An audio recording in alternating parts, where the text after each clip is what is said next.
A House panel has ordered the Southern Poverty Law Center to turn over their communications to the Biden DOJ as the conspiracy runs deeper.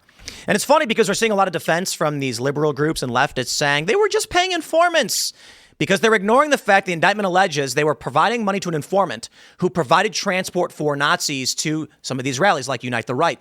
Let me just break it down for you very simply. Conservatives would put together a peaceful rally, not for Nazis.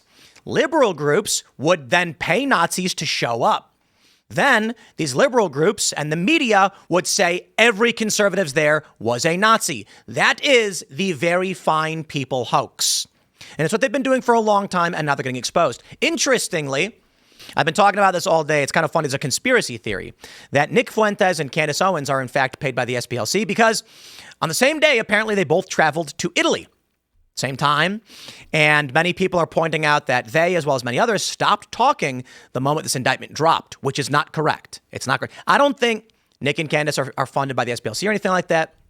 But people are certainly wondering why this weird timing is happening. I also think a lot of it is just meant to smear them both. I think it's a lot easier just to accuse your enemies of being part of a secret cabal than to just acknowledge that maybe they have fans.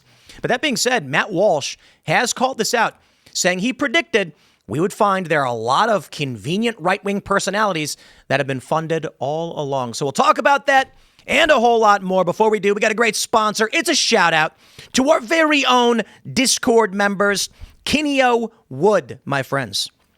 Kineo Mountain Woodsmithing is a proud American-owned company that designs and manufactures every single product right here in the USA. No imports, no shortcuts, just honest, high-quality craftsmanship you can trust.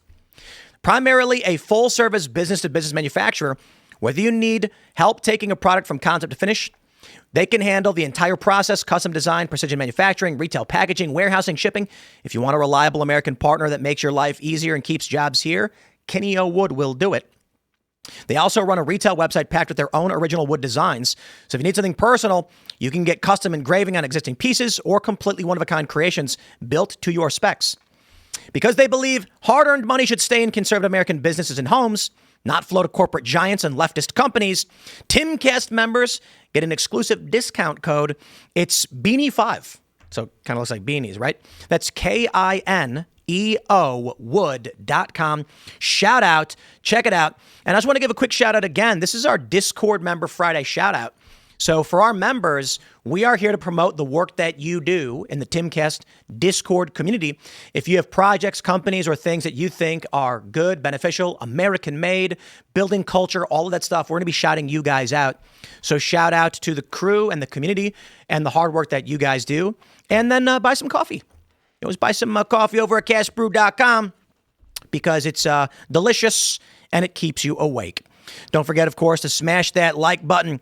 Share the show with everyone you know. Joining us tonight to talk about this and so much more is James Klug. What's going on, you guys? My name is James Klug. I am the host of the James Klug YouTube channel. We do street political videos on YouTube, youtube.com/James Klug. I'm excited to be here. Also, I had some coffee right before this. I'm flying. Oh, man, I'm drinking it right now. Your guys' coffee's great. Yeah, I diluted it slowly over time with coconut water. Oh, that's a good move. So awesome. This is the Rise with Roberto Jr., I believe. No, it might be the Graphene Dream. I don't know. Things got hazy before I had it in my mouth. I'm at Ian Crossland. Nice. Hey, find me on the internet, Ian Crossland, Tate Brown. Many such cases, and I'm a huge Klug head, so I'm so excited to have James Klug here. head. Let's get after it. Carter's Welcome here. back, James. Let's get into it. All right, we got this story from Zero Hedge. I didn't mean to click the image of it. And it reads, House panel orders Southern Poverty Law Center to turn over communications with the Biden DOJ. This is massive. In a letter to Brian Fair, SPLC interim president and chief executive, Jordan wrote that publicly available documents revealed how the DOJ partnered closely with the SPLC during the Biden-Harris administration, including scheduling regular meetings, giving the SPLC early access to federal law enforcement data, and allowing SPLC employees to train federal prosecutors. The letter was also posted to social media. Chairman's demand came 2 days after a grand jury in Alabama returned an 11-count indictment alleging the SPLC had committed wire fraud, made false statements to federally insured banks, and conspired to conceal money laundering. I'm just going to go ahead and say I think the SPLC is a fed op. I think it's so. Let me put it like this: I don't think it's necessarily like the government does it. I think there's an ideological faction of individuals with wealth and power that operate in the government and in the private sector. It's not so much to say that the government directs these things, but they are one and the same. Yeah, I think the company started off as it was supposed to with its charter and then got co-opted along the way. Wouldn't surprise me if that was. I think I'm really happy to see this going on because how many people have you spoken to that voted for Donald Trump for like redemption or cracking down on these corrupt groups that have been making conservatives' lives miserable, making their media miserable, everything like that. And people are finally actually seeing that here. There's a lot more to go, but this is a great start. This is excellent. Have you seen the conspiracies though? Candace and Nick both abruptly flew to Italy I saw that right before this. Actually, is that legit? before they flew. No. Before the show, I right, just right, pulled right. that up. So I mean, my understanding is there's images of Nick in Rome. He hasn't streamed in 10 days, his last stream, and Candace tweeted, "I thought I told you guys I was traveling. Bye." And according to a bunch of these posts, I don't know if they're true, she flew to Italy. Ian Carroll also said, going dark for a little bit after David Wilcock took his own life. And I'm like, what? What does that have to do with him? So I don't actually think they're funded by the SPLC. It is interesting timing, however. I will stress, Candace's husband is a British lord. Her lawyers work in a building with in the same building as federal agents, which is odd. And her lawyer representing her is a preeminent Zionist who, when exposed by Laura Loomer, dropped himself from her case. All I can really say is coincidences happen all the time. It doesn't mean they're connected. Nick might have gone to Rome for a fun trip, having a good time. What if? What do you think there's a possibility that this private public conglomerate that has been running these ops could be paying right-wing personalities, be it Nick, Candace, or anybody else?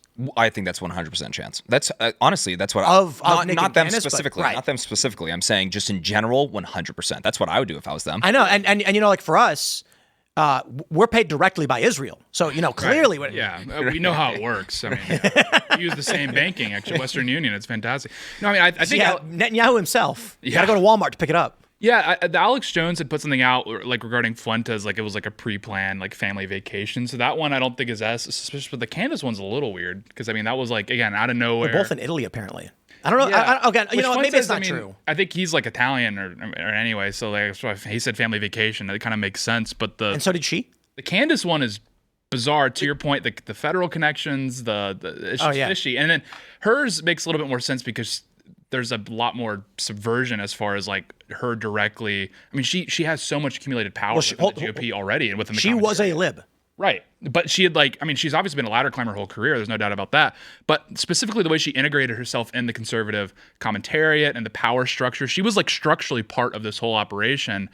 Just the flip on a dime. And then, now this indictment drops all of a sudden. She splits town. It's like, what's going on? The reason why I think Candace is an op, I do think she's an op in some way or somehow. She's a lib. She runs Social Autopsy. She's doxing conservatives. All of a sudden, she goes red pill black and, discovers that she's actually a conservative, gets a job with these companies. Then all of a sudden, she leaves Daily Wire, and now she's flipped again the other direction. Now she's saying Trump is bad, don't vote for Trump. But when she attacked Nick Shirley, that's when I went, okay. Yeah. Now this makes no sense. There is not there. You're like adding a conspiracy to Shirley's work. She went to an old video from a year ago, and then said it was fabricated. Right, I saw that. Yeah. Why? Yeah, there's literally no point. And stirring up drama. But not just that, Nick didn't do anything. Literally the video, no point to doing that. So here's the thing: the video with Nick was that he met gang leaders in Brazil and interviewed them, which is entirely easy and normal to do. But attacking that work as if to imply he fabricates things to attack his current work. Why would she be doing that? Because she's an op. Because she is meant to destabilize and destroy the right. I actually look at it this way. Trump weaponized the conspiratard right. So with like QAnon and all that, these people who believe in greater earth or flat earth or otherwise are flocking to Donald Trump to go after the deep state. Candace is capturing those people and pushing them away from Trump. Yeah, well, it's all like part of it. I mean, Trump, he rode the populist wave, he utilized populism. This is the downside of populism, is what we're seeing now, is that at a certain point, and Orban realized this and he lost his race for that matter, is like you can utilize it as a political vehicle for so long, but at a certain point you have to institutionalize, you do have to intellectualize sort of the whole concept. And that, there was a push for that to happen. But yeah, this is naturally going to happen with populism when it's like, again, let's just sort of advocate for the common man, advocate for, the most popular seeming opinions. That maybe worked in the 20th century, but in the 21st century with social media and everything, it gets derailed quite quickly, and you're seeing it now. I mean, again, where even whatever criticism you want to level at the Trump administration, a lot of what I'm seeing is just emotion. It's there's not much analysis going on. There's not much like, okay, he did well here, but he did bad there. They're just like it's very similar to like the left's arguments. Yeah, it's like no, I'm gonna stick with like my catchphrases and stick with things that are easy, and I will not elaborate. And it's like, okay, well, hold on. It kind of reminds me of the people that go the opposite direction, just a full, totally unnecessary. Look, they're anti what's going on in Iran with the Iran war and everything like that. Okay, fair take, reasonable. You can talk about that. But then there's also this push to be like, no, it's not just that. They're actually good and they've never done anything wrong ever. Yeah. You're like, well, hold on, you're losing me now. This is psycho, what you're saying right now. Yeah, literally. I mean, because like, I've been opposed to the Iran war since day one. I think it's a mistake. I've even, combed through some of these like self-deportation numbers, and I'm like, I'm a little skeptical that we're actually polling those sorts of numbers. Self-deportation, you're saying? Yeah. Like if you go through some of those numbers, but I'm also saying across the board, we're still making progress, like dramatically. And again, I just am not really expecting perfection here. I'm expecting him to do a better job than the previous president, certainly, but to do a better job than any of the other Republican candidates, because that's really how you would evaluate. It's like, okay, if you're done with Trump, if you feel betrayed, et cetera, that's whatever. What's the more viable political vehicle that's currently being crowded out right now? Sure. There is none. He's the only show in town, as far as I'm concerned, at least for my political aims, my political goals, and primarily for me, it's immigration. And I'm like, well, I mean, he is pushing on immigration harder than anyone the Republican Party has, probably since Nixon, if not since Eisenhower. And there are boundaries. There's like levels to which you can even achieve when it comes to mass deportations, for example. Like, sure, could they be doing more in multiple places? Sure, but at the same time, there's only enough immigration judges. There's only enough, areas where ICE detention facilities. Yeah, all of that. So there's only enough ICE agents. So what? 2025. When they're still adding to all of that deportation infrastructure, they broke interior removal records by 4 to 5 times Obama's average. Yeah, no, that's the best of my lifetime. I'll tell you that much. Undeniable. Yeah, and it better get better. It better improve too, and we should be demanding more. It's right, like, exactly. Look, acknowledge where there's something good happening and demand more. That's what we have to do to save the country. Bottom line, you can't just be like, oh, something's good happened. It's fine. We're just going to settle for that. No, it's no, more of it now. Because it is true that like the supporters of President Trump, which include myself, by a long stretch, like we are expecting transformational leadership. And so to your point, I mean, it's like, okay, we can do the whole, well, it's not a Kamala thing, but I would have been saying that if it was, I don't know, Jeb Bush. Like, it'd be saying, well, at least it's not Hillary. It's like, we do have to demand more. We do need to expect more. But at the same time, let's not freak out. Let's not get emotional. Let's realize, I mean, even Tucker, who's been like one of Trump's biggest detractors the last month, he said on his show, he's like, President Trump came into office and he started bumping up against interests that most presidents didn't even realize were there. That's why presidents often are quite, like, they realize how rigid the system is once they get in. And there's not much you can do about that. President Trump, when you see the stuff like we're doubling the refugee cap, but it's still only for white South Africans, that indicates to me where their mindset is at on immigration. And I'm like, I am confident that they are thinking the same things that I'm thinking as far as what needs to be done. And if you look at Stephen Miller, for example, and some of these other guys in the administration, the tactics that they're using, they're having to do so many workarounds because, again, there's just so much rigidity in the system. The system has been built to facilitate mass migration. It takes a while to undo that. It's been built by leftists to facilitate. Like, maybe, big corporations wanting to exploit cheap illegal labor, sure. But also, at the same time, leftists, so that's why you have all of these judges. So, for example, in 2025, like last year, right, you had the Trump administration trying to push out as many activists out of this system as possible, where March, I believe they brought on like 43 or so new judges. You better believe they're all going to be conservative and are going to get the job done instead of battling every step of the way. Well, look at like the SPLC, that video that came out where they were showing around his house. This is the mindset of basically the entire political system for the last 60 years.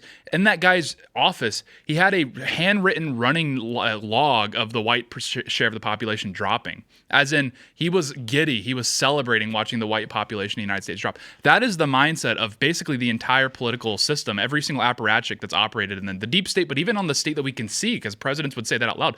Bill Clinton was like thrilled that the white population is becoming a minority of the country. And that's whatever. Is that, even if that's not your prerogative, you have to admit that that's bizarre. You have to admit that that's weird. You have to admit that that's like hateful and bigoted. And those are the guys that have designed this entire system. So yeah, I am going to cut the Trump administration a lot of slack here. Again, if 4 years go by and then we're still nowhere close to even getting the Biden, migrants out, then that's a conversation. But we're a year and a half in. Is there more that could be done? Yes. Is there some disappointing things that have happened? Yes. But if you look across the board, asylum has dropped way down. ICE arrests are at all-time highs. Interior deportations are at all-time highs. The self-deportation system or the environment is hostile right now. So again, there are people that are self-deporting, and that's going to increase, again, as it gets more and more of a sort of hostile environment towards illegal immigration. Never in immigration history broadly. Yeah, never in history have ICE agents been dealing with baboons, like literally attacking them in the street everywhere that they go. Like, these people are acting like absolute lunatics. Minneapolis, I was out there for like 1 day. These people are psychopaths. Yeah. Controlling every single street, no cops in sight, no nothing. It's just, okay, spend your entire day following, harassing, attacking ICE agents. That has never happened before. So on top of all the other issues that they've been having, they're getting chased down in the street as well, and doxxed and whatever. Yeah. Let's jump to this next story. We got some CNN. Trump's DOJ is bringing back firing squads for federal executions. That's it. That's the news, and I'm in favor of it, and I'll tell you why. I oppose the death penalty. I think that a system with that can condemn people to death will condemn innocent people to death, and therein lies a big challenge. The easy way to argue it is, when Kamala Harris walks up to you and says, trust me, that guy deserves to die, will you say, okay, Kamala, because she was a prosecutor? These are the kind of people that are telling you to kill other people. That being said, I do think there are crimes so egregious, these people are a danger to themselves, to everyone else around them. Sometimes you are put in a situation where death is the outcome. What I mean by that is, when there is someone who's on the verge of killing, harming, or is a direct threat to another person, we recognize the legal right to defend yourself and others. That's when I understand that sometimes people do forfeit their lives, so it's unfortunate. That being said, the reason why I support this is that firing, a lot of the games that we play in the death penalty, whatever your opinion is on it, lethal injection is fake. If you read about lethal injection, you'll know that they say, oh, people just peacefully just die. Actually, they inject you the paralytic agent so that you can't show pain, and then you die an excruciating death. This is a waste of time and money. If you are going to have a death penalty, this is the way you do it. I don't understand why anyone would argue this is inhumane to just be like, we are going to shoot you and you will die instantly. Mm-hmm. These other methods, like the electric chair or whatever, these are inhumane. The firing squad is actually one of the most humane ways to carry out an execution, though I will stress, I'm not a fan of the death penalty. I would like to see the numbers on how many firing squads have produced instant death on the person and how often they fall down and suffer and bleed out and have to be finished off. Because it's like, I think a firing squad is a row of dudes and one of them has a blank in the chamber. Yeah. So it takes away, it's like plausible deniability. Like, maybe I wasn't the one that hit him. Yeah, that's why it is. Yeah. The whole purpose was to sort of abdicate guilt, because like no matter what, the executioner, unless they're a psycho, it's going to be in the back of their head like, I just killed a guy. So the whole point of the firing squad is, plausible deniability. I assume they're all supposed to aim at like a lethal spot, though. I don't know enough about it, but they do torso. They don't do forehead or something. That'd be crazy. Statistically, death by firing squad is near instantaneous, as opposed to other methods like the lethal injection takes several minutes over a long period of time, where you are consciously having the chemicals injected. And the argument that I've read about it is they do 3 chemicals. The first paralyzes you. The next causes extreme and intense pain as the third one kills you. Yeah, and I think the key word used is forfeit life, because this is my same take on a lot of these states now are passing laws where you can protect your property with lethal force. And everyone, left-wing people are like, well, what, you're killing someone for stuff? You value stuff over human life? And it's like, no, that person is the one that's putting themselves in that situation. That person is the one that is sort of sacrificing their life for my stuff. So that says more about them than it does about me. So, and that's kind of the same kind of take I have on executions is like, no, when they decided to commit this horrific act, whatever led to this charge, that was the moment where they forfeited their life. That's the moment where the death penalty was issued. It's not the firing squad member. But again, like the question over someone, the issue of the death penalty is, can they be rehabilitated? And if they cannot be, then we have a problem, because we can't release them back to the public where they'll kill again. My issue is not with the idea that some people deserve to die. It's unfortunate. It's an unfortunate reality that if a guy pulls a gun on you and is about to kill you or a child, We don't want them to die, but in that action, they have forfeited their lives because they're trying to kill other people. The problem with the death penalty is when Kamala Harris walks up to me and points to a guy sitting in a chair and says, he should die, and I'm going to do it right now. Tell me I'm allowed. And I'm going to be like, I don't know who that guy is. And they're going to be like, trust me, he deserves to die. I understand people say there are instances where the evidence is overwhelming. Agreed. The issue is there are instances where it's not. And that means there's going to be a percentage of people who are desperately pleading not to be murdered, and you're handing an axe to Kamala Harris to go kill somebody. Now, again, that being said, back to the firing squad thing. In extreme cases, some people survive for minutes up to a minute after being shot. These are rare examples, though, that also exist in other forms of execution, like the electric chair and lethal injection, where they can be botched. Yeah. However, typically with firing squads, they aim at the heart, you die instantly. And as anybody knows, ask somebody who's been shot. People who get shot don't immediately know they've been shot. There's like people watch movies and a certain person gets shot and they go, duh, and they fly backward. Watch any of these body camera videos. There will be shots and the cop will be like searching himself and he'll be like, I don't know, because you don't feel anything. For firing squads, when people get shot, they don't feel anything. They just die instantly. So I would say this ridiculous, modern, politically correct way that we approach these things, like, we need to have a lethal injection. No. Get out of here. Get out of here. Hang them. You know, if you decided someone should die, make it instant, get it done with. What is the point? Okay? Is the point to maximize suffering so people can watch and go, ooh, I want them to see him suffer? Some people like that. I'm not interested in any of that. If someone, like, I'll put it this way.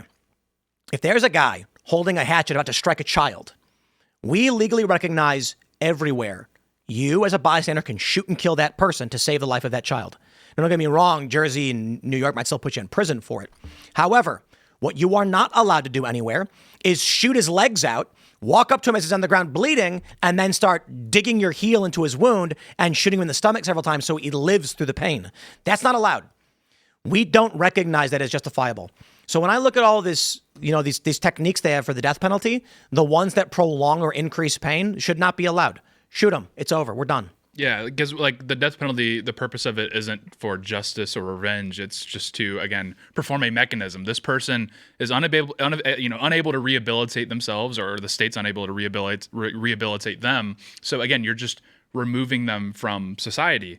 Again, I mean, there's justice involved, but the problem is you're never going to actually sort of achieve justice when someone innocent person was killed, right, and then this person's clearly guilty. There's no exchange there. The whole purpose is just a mechanism. It's the same thing with prison. Like, prison is a mechanism to incapacitate people from harming other people. That's the whole purpose of it. I've had a ton of trouble figuring out where I stand exactly on that, because I think your first point of like, okay, flip it, right? Kamala Harris gets control over that and they get to say this person needs to be put to death. Yep. That's a little bit sketchy, obviously.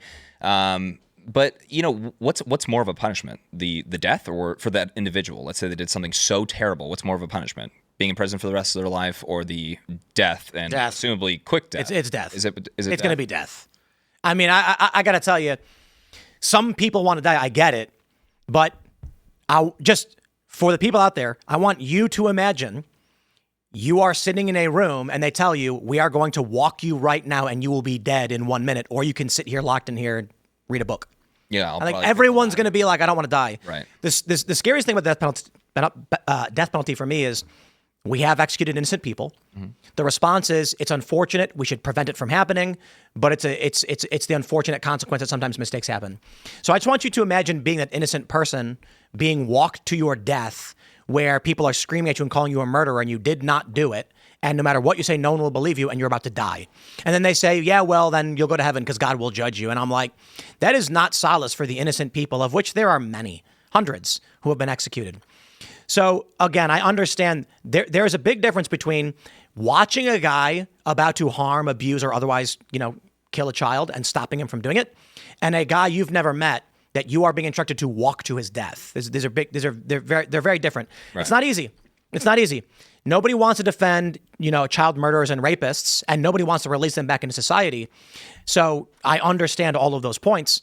My point is not to defend them. It's to say, you've got blue states, largely, and don't get me wrong, there's red states that have done this as well, where some crackpot official is just like, don't care. He was convicted, so he dies now. And I'm like, man, I ain't doing that. Famously, I don't know who was it, France, who did this? The idea of, do you know why we do a firing squad? Do you guys know the purpose of a firing squad?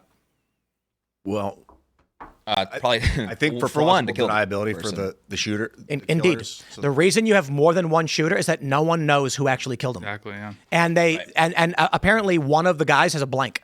They say one of the guns is loaded with blanks, and it could be any one of it. That way, the individual can be like, "It wasn't me who killed him." They can all believe I was the one with blanks. Yeah. Because nobody wants to be the executioner. If you are, some people might. If you do have the death penalty, having that is at least something good for the executioner for sure. I think maybe it's Japan or somewhere. Maybe Japan doesn't do this, but there's a country where the electric chair and the lethal injection have 3 switches, where 3 people, like 2 of the buttons are fake, 1 of the buttons real, and they all press the button, and nobody knows who actually did it. That's probably good. I wouldn't want to breed executioners as a society, because there's like pig killers, pig farmers that, like, I saw this video. This guy's like, I don't know, I see pig, I kill it, and he's like smashing baby pigs on the ground and like they're just like meat sacks to him. And you could train a human to treat other humans like that. So I'm glad we get away from that. But and in regards to the death itself, as painless and quick as possible. Like if you could instantly at light speed vaporize them, I would choose that.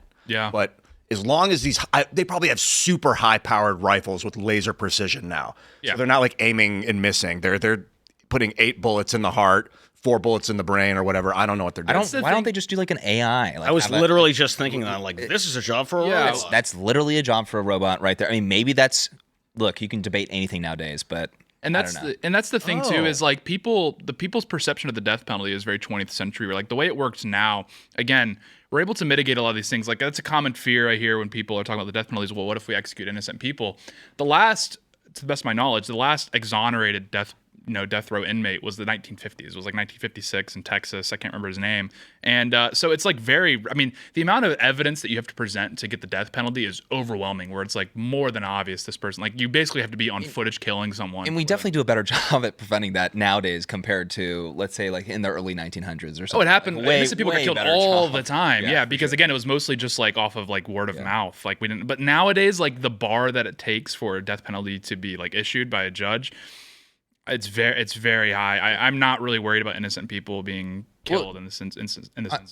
This is something that I battle with too, is, are we becoming a more moral and religious people or less? And who is our system really designed for? Good, yeah. I mean, when it comes to what I see the left turning into nowadays, dude, I wouldn't trust them with literally anything. I mean, look at their use of lawfare now as well, going after conservative groups, religious groups, protesters, going after Donald Trump, it's stuff that's just like so absurd, and it's only being done right now because they just don't care at all. They'll use the law for anything. So if it's like, oh, well, it has to be proven, beyond a reasonable doubt, way beyond a reasonable doubt, and it's you, Tate, they'll just make up a bunch of stuff. Well, I mean, that's the problem with governing in general, is like if you're the Trump administration, you have to govern like you're going to be in power forever, because this is the same. And I'm not, saying anything here. I'm just saying this is the same argument people use with like the DHS funding and the big beautiful bills. They're like, well, what happens when a Democrat comes in charge and now they have the GDP of an EU country for DHS? They're going to be able to weaponize that against right wingers. That is true, but like we just have to govern in a way that like we wield power confidently, and that's kind of my thing, is like when we start second guessing, well, what happens if they come back into power? It's like govern so well that we don't have to worry about that. Right. So check this out from Inside Wire. Tennessee passes bill allowing use of deadly force to protect property. Agreed. Yeah. Yeah. Sorry. Texas allows this. I don't think. Well, actually, West Virginia allows it to a certain extent. The important thing to understand is, consult with a lawyer before advancing any further. Do not take this as advice, because you should not be hurting people, and we don't want to fight and whatever.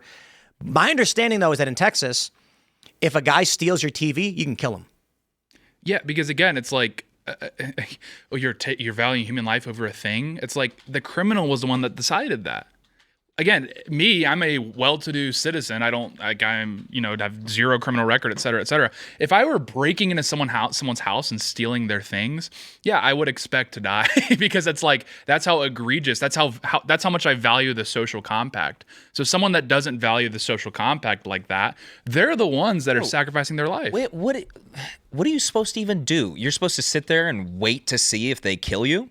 Why are you in my house? I shouldn't need to wait to see what you're going to do. What on earth is that? So is this more like if... Hold on. West Virginia gets a little bit better than that. See, here's the thing. In New Jersey, if someone breaks in your house, you are legally obligated to flee your home. even if your family's in the other room, doesn't matter. It's psychotic. And so the story I've told a million times, when the police came to my house after a guy tried breaking in, they explained to me, if he broke in, you have to jump out the window. You have to run away. And I was like, it's cold out. It's winter. I'm like, barefoot in my underwear? And they're like, yes. And I said, where would I go? And the cop told me, I want you to imagine going before a judge after having killed a man. And the judge asks you why you did it. And your response is, I didn't want to be cold. Do you think they're going to say that's reasonable? Or do you think they're going to put you in prison? And he was like, the prosecutor is going to argue that you chose to kill a man instead of standing outside for 20 minutes. You could have went outside, called the cops, waited for them to arrive, then gone back in your house. And I'm like, that's insane. Yeah. Like I could jump out the window. What if my family's here? Does not matter. Maryland. In Maryland, you're allowed to defend yourself only after fleeing into your home and they try to break in. West Virginia, if they present a threat on any part of your property, you can kill them. Now, the important thing to understand is in West Virginia, you can't just shoot a random person walking around on your property because property is big, expansive. And if someone's walking through your lands, you got to say, hey, you got to get out of here. If they're threatening you, you don't got to wait to find out. The reason why this is this way in West Virginia is that people own large acreages. So if you got 50 acres and your house is in the middle and you're standing near the front of your property and a guy is on your property walking towards you, threatening you, the idea that you're going to run full speed to your house while a guy's got a gun and threatening you is ridiculous. Right. I had a question about the Texas law and now potentially the Tennessee law. So assume you're not at home, you're out at Starbucks, you're walking around and some guy tries to take your backpack. Can you just blast him? I don't think so. So let me clarify. Under Texas Penal Code 942, you're allowed to use force. Some may be deadly, but to recover your property, if you believe deadly force is necessary to prevent the person's commission of arson, burglary, robbery, aggravated robbery, theft during the nighttime, or criminal mischief. Right. You are literally allowed to use force, not deadly, but you are allowed to use force that may be deadly if they're going to commit mischief. And Like, that's crazy. It's a broad term. dude. If it's at night, Prank channels are done, dude. Blow them down. Nobody's doing any more Just pranks mag anymore. dumping a Or guy check 'cause this he out. smash your pad. To prevent, listen, prevent the person who is fleeing immediately after committing burglary, robbery, aggravated robbery, or theft during the nighttime from escaping with your property. Yeah. You can use deadly force if they're attempting to flee your property with your stuff. Or what about just fleeing with your stuff on a street corner? Yeah. That was a really good question. Hold on, it says, you have to believe the property cannot be recovered by any other means, like calling the police, or using non-deadly force would expose you or someone else to substantial risk, death, or bodily Right. injury. So if they steal like a gun and they're running away, Right. you know it's loaded, they could kill somebody with that. Or But I think This sounds like if they are walking by you on a street corner, they grab your cell phone and run, and you have Totally the different. right to shoot and kill not them on to a recover street your corner. phone. I don't think you probably wouldn't get away with that. hold on. If the guy has a gun and points it at you and says, give me your phone, and you do, Yes. then he turns to run. That's robbery? Is it Yes. not robbery? if you And don't it's have a weapon? that's aggravated robbery. But the point is, That says robbery. that's aggravated robbery. That thing you read said robbery, just basic Yes. robbery. Right. And I'm explaining having a weapon is aggravated. If a person robs you at gunpoint and then tries to flee, they're saying you can kill him because that person armed threatened to kill you and may kill someone else. This says robbery- if they burgle you, if they rob you and then run, and there's no way to recover the object unless you. The definition of robbery is force. There's force utilized in robbery. Now, and aggravated is with a deadly weapon. Aggravated is with a deadly weapon. Robbery, bar none, is just force or like coercion. So if I'm holding my phone, a guy runs up and grabs it and keeps running. That's Is that theft. theft? That's theft. Because even if he has to wrench you it out of can't my kill hand, pickpocketers. but I mean, if he has to forcefully take it out of my hand, Yeah, if there's a Actually, struggle, if then the yeah, that's- pickpocketer has a gun, this law, you can. But that would be different. But in the instance where Like- you just brush by and you How about a notice your phone's carjacker? gone. Carjacker's maybe a little That's bit easier. actually- that's a better case. That's carjacking is aggravated. It's aggravated. Yeah. because Oh, it's the car, because the car's a car becomes weapon. a deadly weapon. Oh, okay. Well, no, it's not that. It's like if a guy walked up to your car, knocked on the window, and says, "Would you please exit the vehicle? I'm stealing it from you." You'd be like, "No." He has to pull. Carjacking requires usually having a weapon or a gun pointed at you. Oh, people pull people out of cars, like on car chases and stuff. They'll get out and they'll like yank somebody out of a car. Why are people driving around with their doors unlocked? I don't know, man. Lock your doors. Yeah. I mean, I One drive a button. Tesla. The doors, the handle just goes into the car. Lock your My car house is- doors even when You you're don't. home. Nobody knows where it goes. My car's base trim. I don't have electric car doors. I have to lock them manually. I'm still Sometimes I'll be driving and I'm like, oh, I'm still confused because it sounds like robbery, even if they don't have a weapon, and you can't get the thing back unless you do something about it Theft violently. during nighttime. Nighttime is the big thing because you can assume they're up to no good mischief. Yeah. They're going to come kill you or something like that. If they break into your house, you have no idea. If you're a woman, you can kill them immediately. I love that mischief's in there. Like some guy comes up to me, he's like, "Hey, we play Smash or Pass." Like, ah! Because it says theft at Just seems so nighttime. mischievous. Yeah, I'm sorry. He was wearing a clown outfit. I didn't know. If they walk up to you and take your phone at night, then there's theft at nighttime. That's Well, if they but enter it's your not house, robbery. then all bets. Well, I'm more about the street corner. Like forget. don't know Obviously, about at the that. house, your home is your. They're making gesture All right, maxing so death penalty. we got some news. So this Tennessee bill takes effect if signed. So it's been approved. It's got to be signed. It will take effect July 1st. You cannot use deadly force solely to protect property. You can use non-deadly force to stop trespassing or property interference. Wow. Okay. That means if someone's trying to like jump onto your property, you can whack them with a baseball bat. And if someone blocks your car, is that property interference? I don't know. Maybe. Let's see. Lethal force requires a reasonable belief of imminent death or serious bodily injury or certain felonies involving a threat to people. So that's Castle Doctrine and things like that. The bill is narrow. It applies to when you're at your lawful residence, you are not engaging in any crimes, and you reasonably believe deadly force is necessary to prevent arson, burglary, robbery or aggravated robbery, aggravated cruelty to animals. And there is an imminent danger to you or a third person of death, bodily injury, or sexual abuse. Mm-hmm. Now, I like that last one because if some diddler shows up, they're saying you can use lethal force to stop a diddler. Oh. Yeah. But only on your properties. This is all about no. your This is property. more than Well, no. The diddling, this specific law is about your property. Yeah. Pretty dang sure in Texas and Tennessee, if you are out in public and you watch somebody trying to diddle a kid, no one's going to stop. Like the law protects you from stopping that person. It seems like we have a lot of questions about this, but one thing's for sure, it's bad news for the diddlers. So No, Diddler's on the run. Yeah. Diddler got to get out of Tennessee. yeah, Go away, Diddler. Go diddle yourself somewhere. that's right. Yeah, we need more. Well, I will tell you this. Laws are they're the signals of a dying society. That's just Wait, that's a circuitous way to say what I think you're trying to say. But wait, what? Because no, laws are indicative of a healthy society. Functioning, No. good laws are You are good. incorrect. It's like morality extrapolated. You No, are- if you have wrong. if you have the codify morality, that indicates that something's broken. in Yes. social compact. Well, you have to. You write do it not down. need to write a law for moral people.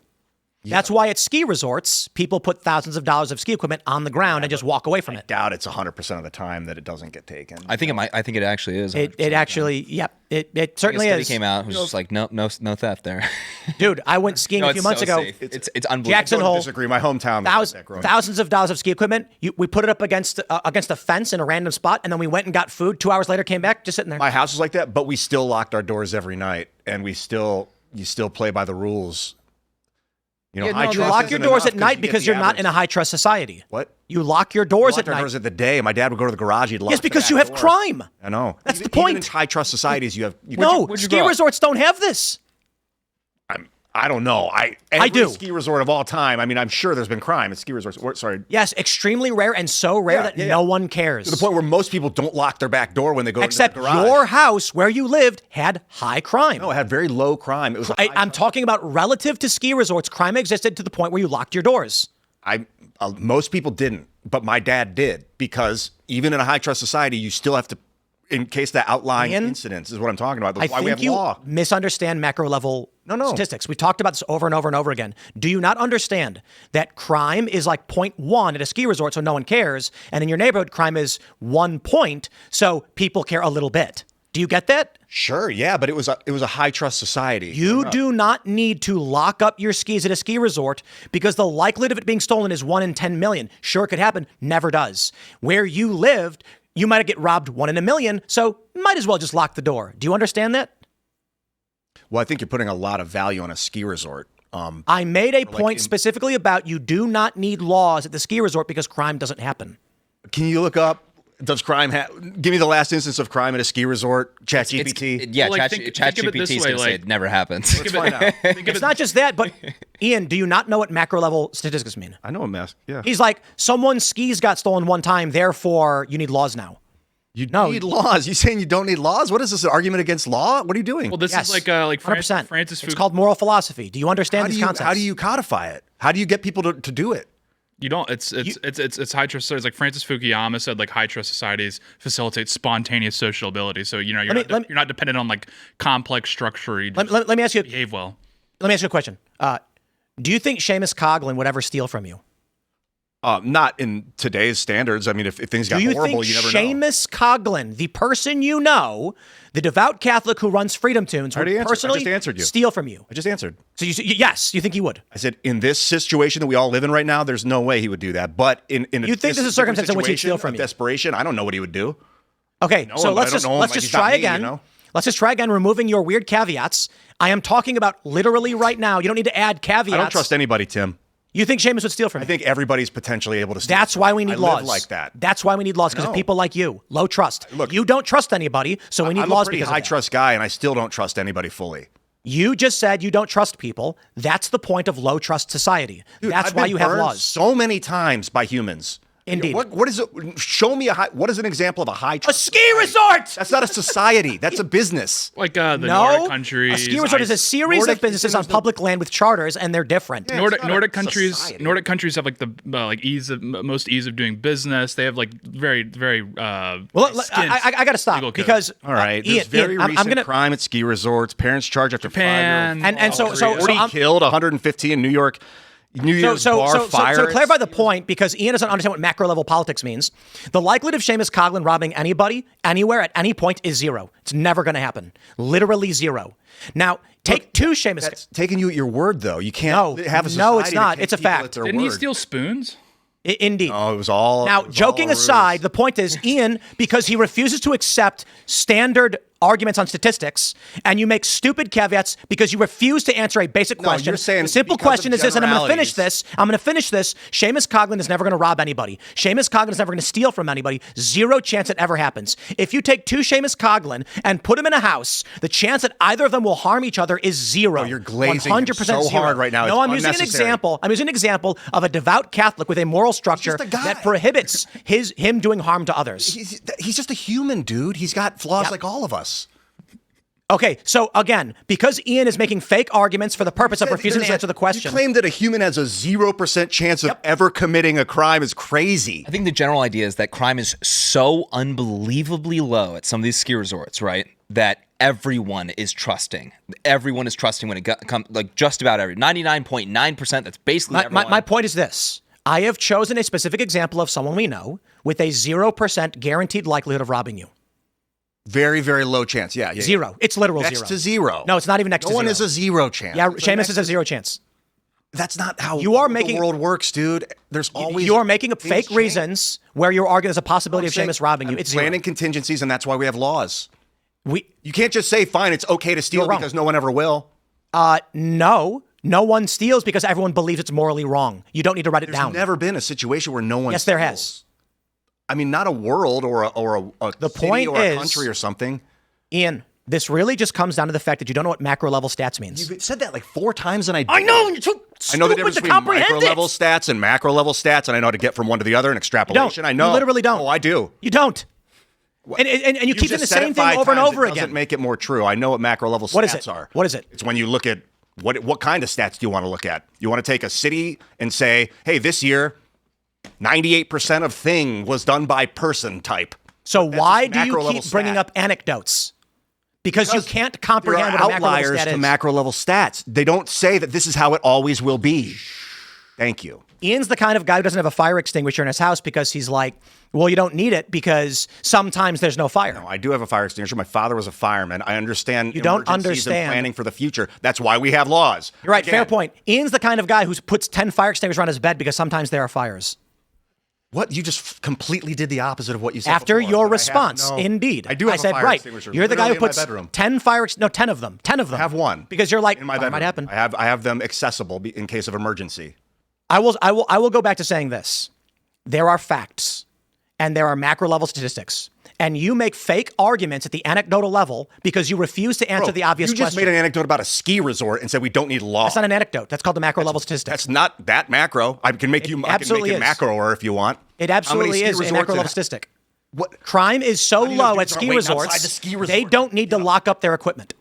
inside the insulated protective Let's zone? just maybe. let's just slow down. Why don't people at ski resorts lock up their equipment? Guys, anybody? Crime is virtually non-existent. Correct. Nobody even thinks about it. And they don't need to actually create a system in which they tell people not to do it because no one does. Because they're all rich. You go to Burning Man. People don't rob each other at Burning Man because everyone has stuff. I tell you, if the food runs out, somebody got killed people are going to start taking. I would not trust people at Burning Man, actually. In a high-trust society, you don't need to write things down. When you have 100 people that all have the same moral worldview, you don't need to write it down. You know why? Because if someone does something wrong and 99 of the 100 think it's wrong, they string them up. Then nobody need to write it down. You have to write it down or they forget things. No. Yeah. The issue of laws being written down is functionally, academically, and known to be a structure of low-trust society. Period. Well, that's the Earth.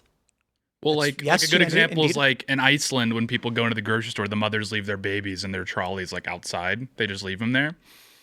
If they had to pass a law that said no stealing babies from in front of the grocery store, women would stop leaving their babies outside because they say, well, there's a reason we had to pass this law. That must mean that some people are getting their babies stolen. Kidnapping's legal in Iceland? No, but it's just, it would never occur to them to develop a law that granular in this instance because, again, there's no instance of that occurring. They just have very base laws like no murder because if someone murders, we need to use that. But the United States has very granular laws like this because now there's instances of this occurring. Therefore, the legal system is to react. Is it not like a sign of like good protections for gun owners to secure their property, though? Because I kind of like to think of this as a win. You did not need this law 200 years ago.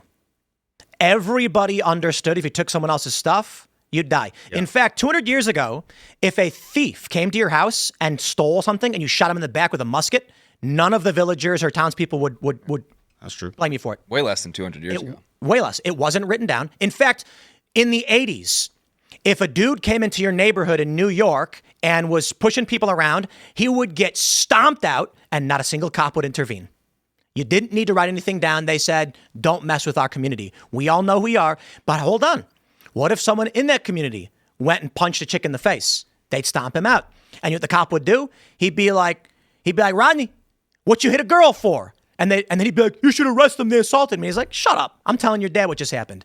It used to be back in the day. Back in the 50s, you get pulled over for speeding in a small town. The cop would walk up to you and go, Ricky, what you speeding for? I got to see your dad at the pub later tonight. I'm going to tell you we're speeding. Oh, come on, Officer John, don't tell my dad. It's like, I'm not going to give you a ticket right now, but catch you speeding again. I'm giving you a write-up. That's how it used to be. Small town. High trust society. They didn't need but these it's things. like in your house with your family, you can leave your wallet on the coffee table because it's high trust because it's a small tight knit community. Yes. As it gets bigger, the nature of society is getting larger. Is you need law because you don't have the tight knitness. Oh yeah, which is literally what started the whole conversation. Yeah. That laws are a sign of a collapsing society. I think it's a sign of a growing society. I mean, it's not really, it's maybe too much law. Why is there female genital mutilation in Dearborn, Michigan?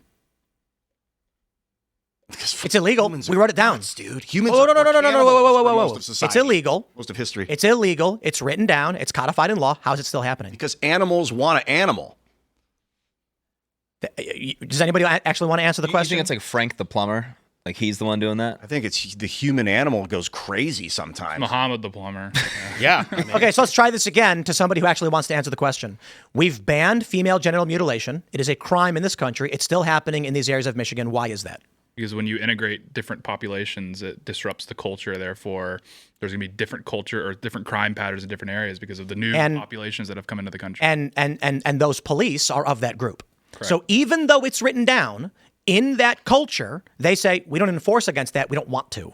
Yeah. Same thing is true for putting a pie on your windowsill on a Tuesday in Boston or whatever, or skydiving on a Sunday in Florida, which is apocryphal, but blue laws nobody adheres to. Right. It is illegal in West Virginia to cohabitate with a woman. No one's going to arrest you for it. The point is, when we start writing these things down, it's because there is an impact between different cultures that disagree on what should be. So we put up a notice saying, we've decided, therefore, because we exert authority through police and law enforcement, you all can't do the thing we don't want you to do anymore, which doesn't exist. That law is meaningless as soon as a new group of people come in and have a different moral worldview with each other. Laws being written down indicate that you need to inform people doing that thing to stop doing it. Yeah. You don't have to do that in a high trust society. So back to the main point. You set up a town of 1,000 Seamus Coglins, you don't need police. Police would only exist for external issues. I don't think so. He's not a paragon. He's just a guy. I mean, obviously, if you have 1,000 people packed in an area, if something goes wrong with the food supply, there's going to be conflict. Again, I stand by this, and using Seamus as a example, because Seamus does not fear man, he fears God. And someone like him would think, if I take that food, I'll be condemned for my eternal soul. I'm not going to take that food. I will ask and I will work. So yes, even in those circumstances, I do believe people can do crazy things. But what did we see with, well, I don't want to get too extreme with some of these examples of cannibalism and things like this. But no, I'll do it. I'll use the Donner Party. The women survived. You know why? Because the men chose to die instead of resorting to cannibalism. Many men and women did. Those that did chose to eat, but the men all died first. They sacrificed their well-being for the women. Then there were people who refused to cannibalize and died, and then there were some people who did, but it was largely the females who survived for a variety of reasons. Ultimately, the point is there are societies and individuals that would choose death over dishonor. So anyway, laws, the written Constitution actually is, I don't think the Constitution is a real thing. And I think conservatives and liberals are wrong. Liberals use the Constitution for power as a manipulation tactic against conservatives, and conservatives genuinely don't understand the Constitution. Yeah. The best example being that when the Constitution was ratified in 1789, states could ban firearms. The federal government could not. That meant if you lived in Virginia, Virginia could take your guns away. Although I do believe Virginia and other states also had their own laws protecting the right to keep and bear arms. Blasphemy was a crime everywhere. Right. If in 1792 you walked into town hall and screamed, "Jesus is not Lord," they would arrest you and you'd go to jail for it. Yeah. Yeah, well, like the whole argument with that is that, again, if the Constitution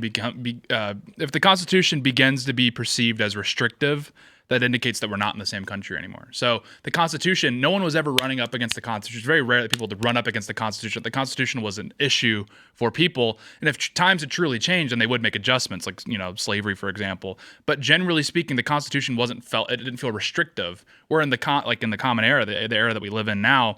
The Constitution is constantly being debated over. People are looking for workarounds. People are frustrated by it, specifically in blue states. That indicates that this is a different culture. This is a different nation than the nation that initially sort of framed the Constitution. Isn't the Constitution supposed to be like a promise of what the federal government won't do to you? No. Isn't it like, hey, we're not gonna mess with you about these things? The Constitution, the Constitution by and large stems from the Mayflower Compact, the Magna Carta, which were more Constitution framing our values as it existed in that time. Also incorrect. The Constitution outlines the structure of the U.S. government. The first articles literally just say Congress will do this job, the legislature will do this job, the judiciary does this job, and then you have the Bill of Rights after the fact, which is where they said, let's make sure the government can't do certain things. The Constitution itself, in its core, literally just says, here's the nature of our government. That's what I mean. It's a snapshot of how things were at that time. No. They created these things. Well, I know, but I'm saying it's a snapshot of their values, how government ought to behave. Yeah. So well, if the power, if that changes, then that means something else. But again, no. Article 1 is like the legislative body is being created to do this particular task. Yeah. It's not a structure of their values. People, in a and sense. they gave numbers. I mean, I would agree with maybe 20%. They're basically saying we're going to make a government. The Articles of Confederation don't work. We need a federal government with some strength. Let's build it. They drew a map. And they said, we should do it like this. That's the first three articles of the Constitution. Yeah. It's the that's not about... It's our government's framework, isn't it? Right. So technically it does reflect... It was ratified by all the states. Everyone agreed. Yeah. I agree to an extent that it references certain values, but it really just is a logical structure of function. Right. Then the Bill of Rights come in and say, here's what the government can't do. Like after the fact. I guess what I'm saying is that structure makes sense because of the specific people that framed it. As in, we've given that Constitution to Liberia, for example, and they've had a drastically different outcome. So again, the Constitution, all of our founding documents were a snapshot of a people at a time, indicating how they sort of agreed. I mean, I do agree there was like stuff that had to be debated or structured, but generally speaking, this reflected the population that existed at the time. This was a snapshot. Right. And the more you push against that, the more difficult it becomes to execute the execution. It's completely different. By today's standards, it is 100% different. Right. You know what I align a lot with? That's why the judicial acts like. That's why the judicial acts like Congress, because they are now lawmaking. Over the last 50 years, the Supreme Court now acts like a legislative body, and that's it effectively is, and it's because the founding fathers existed in a high trust society, everybody was Christian, literally everybody. There was like a tiny, I think, what are they, like a few thousand Jews maybe, but it was almost entirely Christian. Now, the Protestants and the Catholics didn't get along, still don't get along. They get along a little bit better now than they used to. Right. But even then, it was 98% Protestant. So. Exactly. And so the issue is, two Protestants walk up to each other and they go, I don't want to be condemned for eternity, so I'm not going to wrong you. And they didn't have to worry about it that much. Today, you've got so many competing interests. Everybody is trying to twist the words of the Constitution as a weapon against the other. Yes. That's where I align with what the top of the segment where you were saying about laws indicate the decline of a society. Too many laws or laws that you can't enforce do indicate a decline. Too many laws. Like we talked before, sunset clauses on laws. We need laws to go away. Right, but the point ultimately is... Not all of them, but... You don't need a law written down. I'll put it this way, using Seamus as my favorite example. Seamus and I do not need to ever sign a contract that we won't punch each other in the face. Don't need it. Just not going to happen. There are some people that I grew up around that you would need one, yes. And they'd still punch you in the face anyway. Yeah, like think about like a marriage. I mean, obviously dynamics have changed, but generally speaking, the idea of the prenup was because there was a slight bit of distrust. There was a slight bit of something could go wrong here. Therefore, I need a extra mechanism that I can execute on if this goes south. Where most couples would just enter a marriage and they wouldn't feel the need to put a prenup in there. That means that there's something else at play that could potentially derail this marriage. Therefore, we need to add that extra layer to it. You'd imagine that... obviously, things have changed, but... with a lot of these laws, you would imagine that mass importing tens of millions of third worlders will just result in more and more and more laws because we didn't know that we had to make laws about stuff that we never had a problem with 10 years ago, 20 years ago. Yeah. Exactly. Well, don't eat cats in your front yard. And it doesn't even have to be like belligerent others. It's just, again, it's just a basic truth that in multicultural societies, the legal code has to be more restrictive. Look at Singapore. Singapore's a great example. You had three populations in Singapore. You had the Chinese, the Malays, and the Indians. These are societies that aren't necessarily like killing each other all the time, but when you have competing interests, right? There's no such thing as like a single Singaporean and ethnic identity. They have to create extra laws. It's a very draconian system. It's very authoritarian because that's the only way that you can actually govern a multi-ethnic nation. It's just the only way. I mean, I don't think you can, and Michigan proves it. Well, yeah, I mean, Singapore gets away with it because they don't have completely disparate cultures. But yeah, if you start bringing in other religions, people with people that come from countries with this very specific ideology, that's when you have problems on an extra level. The United States, the only way, basically the question is, do you want more diversity, which will mean more authoritarianism, or less diversity, which means more of a high? I got an easy story for you. So I lived in when I was like 22, maybe. I lived in this 9-bedroom flat on the north side of Chicago. Like 13 dudes live there. All college students, all spending as little money as possible to try and live in this fucking... Whoop, I shouldn't swear. So I actually lived in the pantry. The pantry had a door to the kitchen and a door to the living room, and it had shelves, but it was actually like probably 12 by 12. Nice. So it was a room, you know what I mean? Yeah. Oh, yeah. And so anyway... That's a room. One day, one of the dudes, the dude who set the whole thing up, noticed his food was missing, and he got pissed, and he went to everybody, and he was like, guys... please stop eating my food. I just bought this food. I come home from work. My food's not here. So I got to go buy more. And there were 3 dudes, an Italian guy, a French guy, and a Spanish guy. And then one day, everything came to a head when everyone, it was like a Saturday morning or something. And 7 of the dudes who lived there were waking up and then going to the kitchen. And I'm in the kitchen, and the French guy, sure enough, is eating the food of the main dude who set the apartment up, and he just snapped, and he was like, "You mother, I told you." And the French guy started yelling at him, threatening him. And then what the French guy said was, in Europe, everybody just eats whatever they want. No one cares. So he didn't know that anybody would be mad. Don't yell at me. This is normal. You're the weird one. This is what happens when you take 2 different cultures. The American culture is, we all live here, but this is mine for me. Take your own. The European guy was like, in Europe, we live together and everyone just shares and no one cares. And if your food's gone, you eat someone else's.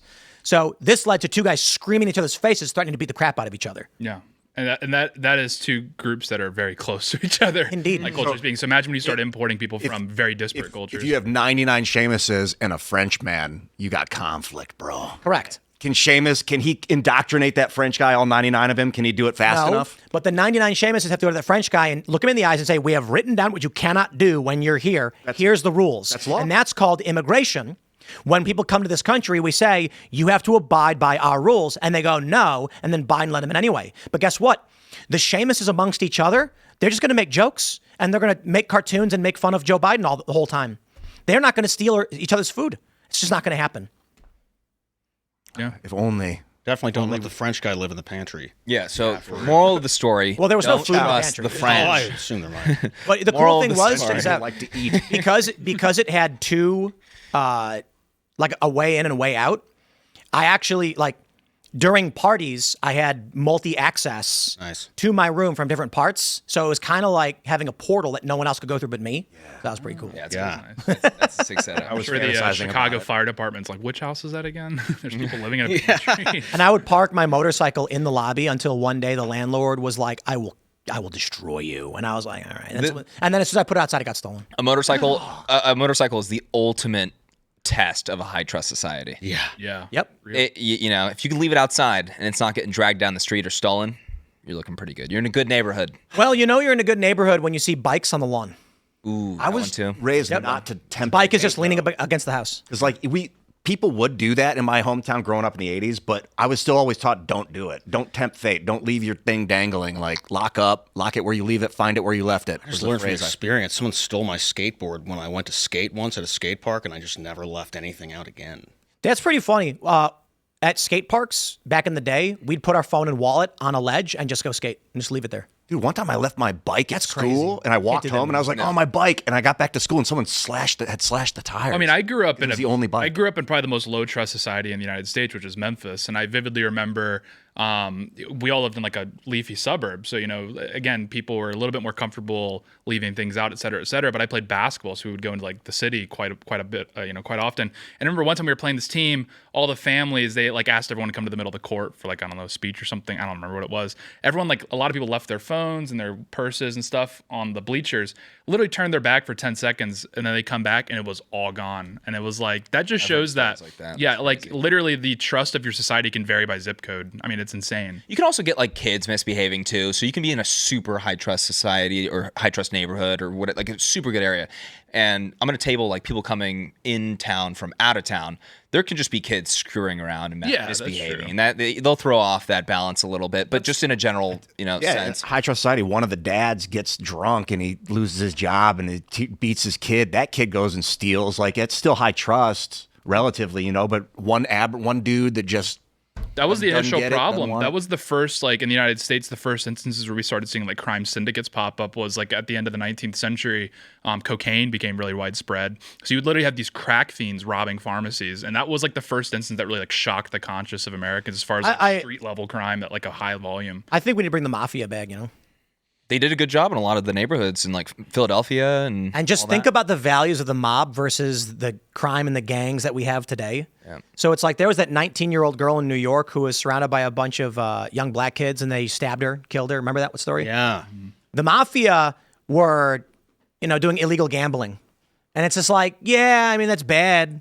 But like, I'd rather have a House of the Rising Sun style speakeasy run by the mob where people are like drinking and gambling than kids running around with knives stabbing people and stealing their It stuff. just shows how bad things have gotten. Because if we went to the 1920s and they were like, "Man, we really need the mafia back," they'd be like, "Well, how bad are you guys living in a like super that's- villain?" once we world?" get- We were Once like we get AI romanticizing the mafia. Once we have AI robots, we're going to fantasize about when we just had to deal with human corruption. Man, I miss the Crips. They were great. Remember when there were actually humans committing crimes? Remember Yeah. they do Good old the days. fun gang signs. It's actually a funny thing getting robbed by an Optimus bot. He breaks in your house. I miss the old And when days you when I could report run it, away. it's not a crime. It was a technical user error. So there's no penalty for the company. Hey man, run yo pockets. Give me that. An Optimus bot walks up to you with a knife and just like goes, Hey, still. Yeah, what are those like food delivery robots, like the light bulb or the eyes that are just LEDs? Yeah. Like the first time one of those robs somebody. No, it's gonna Like, run a come kid on, over. Man. Yo, nice watch. Put it in the lunchbox. What happens when one of these little Shoes things? my size. First of all, robots don't talk like that anymore. They should. I would support them if Might they be able did. to program What if- AI to Yeah, do they it. should. What if one of those little robots like hits a kid and the kid falls down and just keeps going, I hope it's on video. and the kid's going, ah! Was it Chicago? Where was it where that one robot just ran into that glass, shattered the whole thing? Oh, yeah. And then just ran from the scene. I'm going to pull that up, Freaking out. actually. Oh, There's right now that's going in the category of like the first we're seeing crime committed by AI. Because we're seeing right now, there's literally a turf war between the homeless and the food delivery robots right now. Like they're going at it. Like, And I don't know who homeless people just destroying. Who do we these support robots. in that? I don't even know. Well, if they can get them sober, and then we see how they evaluate. That's different. Bro, this is the video. This is the video. Let's hold on. Let me get the. I gotta get the sound. I feel bad. Watch this. Watch this. Watch this. Watch this. Let's start it over.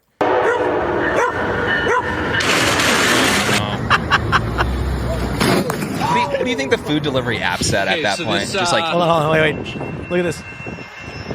Oh man, It's blocking the. that could really do some damage. Oh wow, my gosh. dude! Like this should not be allowed, man. Oh my god. I think it can make it. Come on, Juan. I'm too scared. Hey, it made it. You're so helpless. I'm tired of delivery. I did not even know this existed. It starts screaming. Oh my! I love when it screams. Scream. That's my favorite That one. guy's okay with the train. First one's the best one. Did he survive that? He's literally tired of delivering. Bro, food. someone's Chipotle is gone, and they like check their app, and it's like your food has been run over by a train. You can Your scrape it off food the runway. evaporated. Yeah, you can go scrape your burrito off the tracks. If They need to make it so that when you order with these things, you can watch a live cam of it going on its journey. For sure. But I'm only half kidding. One, it would be funny to watch it get hit by a train. But more importantly, what if someone stops it and meddles with your food or something? Right. You can talk to them. You can negotiate with the homeless people. yeah, like bargain. Right. Hey, listen, If you let me pass, I'll tip you. I can help you. Wait. What's this? Oh, wait. This is just people attacking a guy. Oh yeah, the Deliveroo drivers. Yeah. Wait, what's happening? They were attacking people or getting I attacked? think we're dealing with some low trust delivery drivers. Yeah. They wanted the food. I don't know. Like bears. Deliveroo? Pulling 9. The UK has imported 10 million people purely. for Wait. delivery. Mid delivery. The drivers pulled knives. Oh, man. What? Oh my god, he's tossing it. They're fighting back. He's tossing it in the Maybe he was bushes. cutting the food up. He saw the. Dude, listen. If people in the UK want to live in Somalia, they can just keep doing exactly what they're doing. It's the silliest excuse ever. It's like bring in tens of millions of people for the cheapest labor ever that's going to go extinct in 10 years due to AI. Yeah. So then you're going to end up with these people and they're going to have to be on UBI if you don't get rid of them. Insane. Well, stop watching the videos, guys. What are you doing? I'm really having a good time. with Sorry, it. I was. So was I. Yeah. loving this. All of a sudden, they just stopped paying attention. They're hypnotized by the stupid video feed. Oh, we're gonna do another one. I don't know. My bad. We should just do 2 hours where we just like watch Tim surf Twitter. Right. Remember when that guy shot at commentary the of delivery drone for Amazon or whatever? Oh yeah, that was awesome. What was Got that? arrested. I heard about it. There was like a Walmart delivery drone flying overhead, and he shot at it. The shotgun? No, the handgun, I think. Oh, it's a good shot. Jeez. I Yeah. didn't say he shot it. He shot at it. How are we going to defend against the robots? EMP guns. We're already seeing the Trains. methods. We're going to use trains. Trains, the homeless, country bumpkins. Obstacle. Here you go. Wait, here's a good one for you guys. You ready for this one? Oh, this one's. You don't got to worry about the future at all, bro. I'm telling you. You don't got Terminators. Future about to trip over itself? A bandana. Here it comes. I can take them. That was gruesome. I know, right? It's like a particularly was gory Yeah, he's Sobot like, death. writhing in pain. It was the most violent robot death I've ever seen in my life. I want to see it again. And all it was doing was trying to walk. It pulverized. What was it made of? What is this? This has got to be a fake. Is this? Are they practicing? Come on, they put on a stretcher. This is on stage. Honestly, you guys, if I'm starting a race that same way, I'm doing the same. Yeah, They have a not much better. stretcher. Unless these guys are doing like a bit, like whoever created the That's a robot. tough start. They got all these Bro, his arm blew off. Was he made of porcelain? Like, They already have a stretcher ready. Yeah, this Why do they have a stretcher? is fake. I mean, it's staged. Just get a garbage can. We need a medic. Screens. It probably costs a lot of money. Is that in China? medic. Yeah, I Definitely need a China. medic. That's funny. Chinese, dude. They got comedy skills, Oh, man. yeah, they got some. Wait, is there another one? They're funny as Oh, it's fake. It's AI. Yay.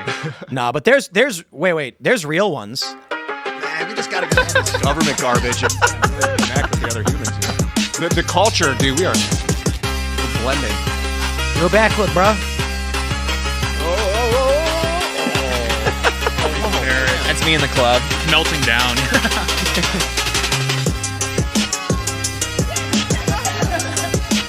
Oh no. I'm just kidding. That's actually me in Got the the club. paint. Get in water. My favorite one is still when it's chasing the hogs. Yeah, that one's awesome. Yeah. Got the backpack on and it's like running. Have you ever seen that one? Yeah, it's like the 3 hogs that. Oh yeah, those the one hogs that are went having viral the other fun, day. too. Get away? Those hogs are having fun.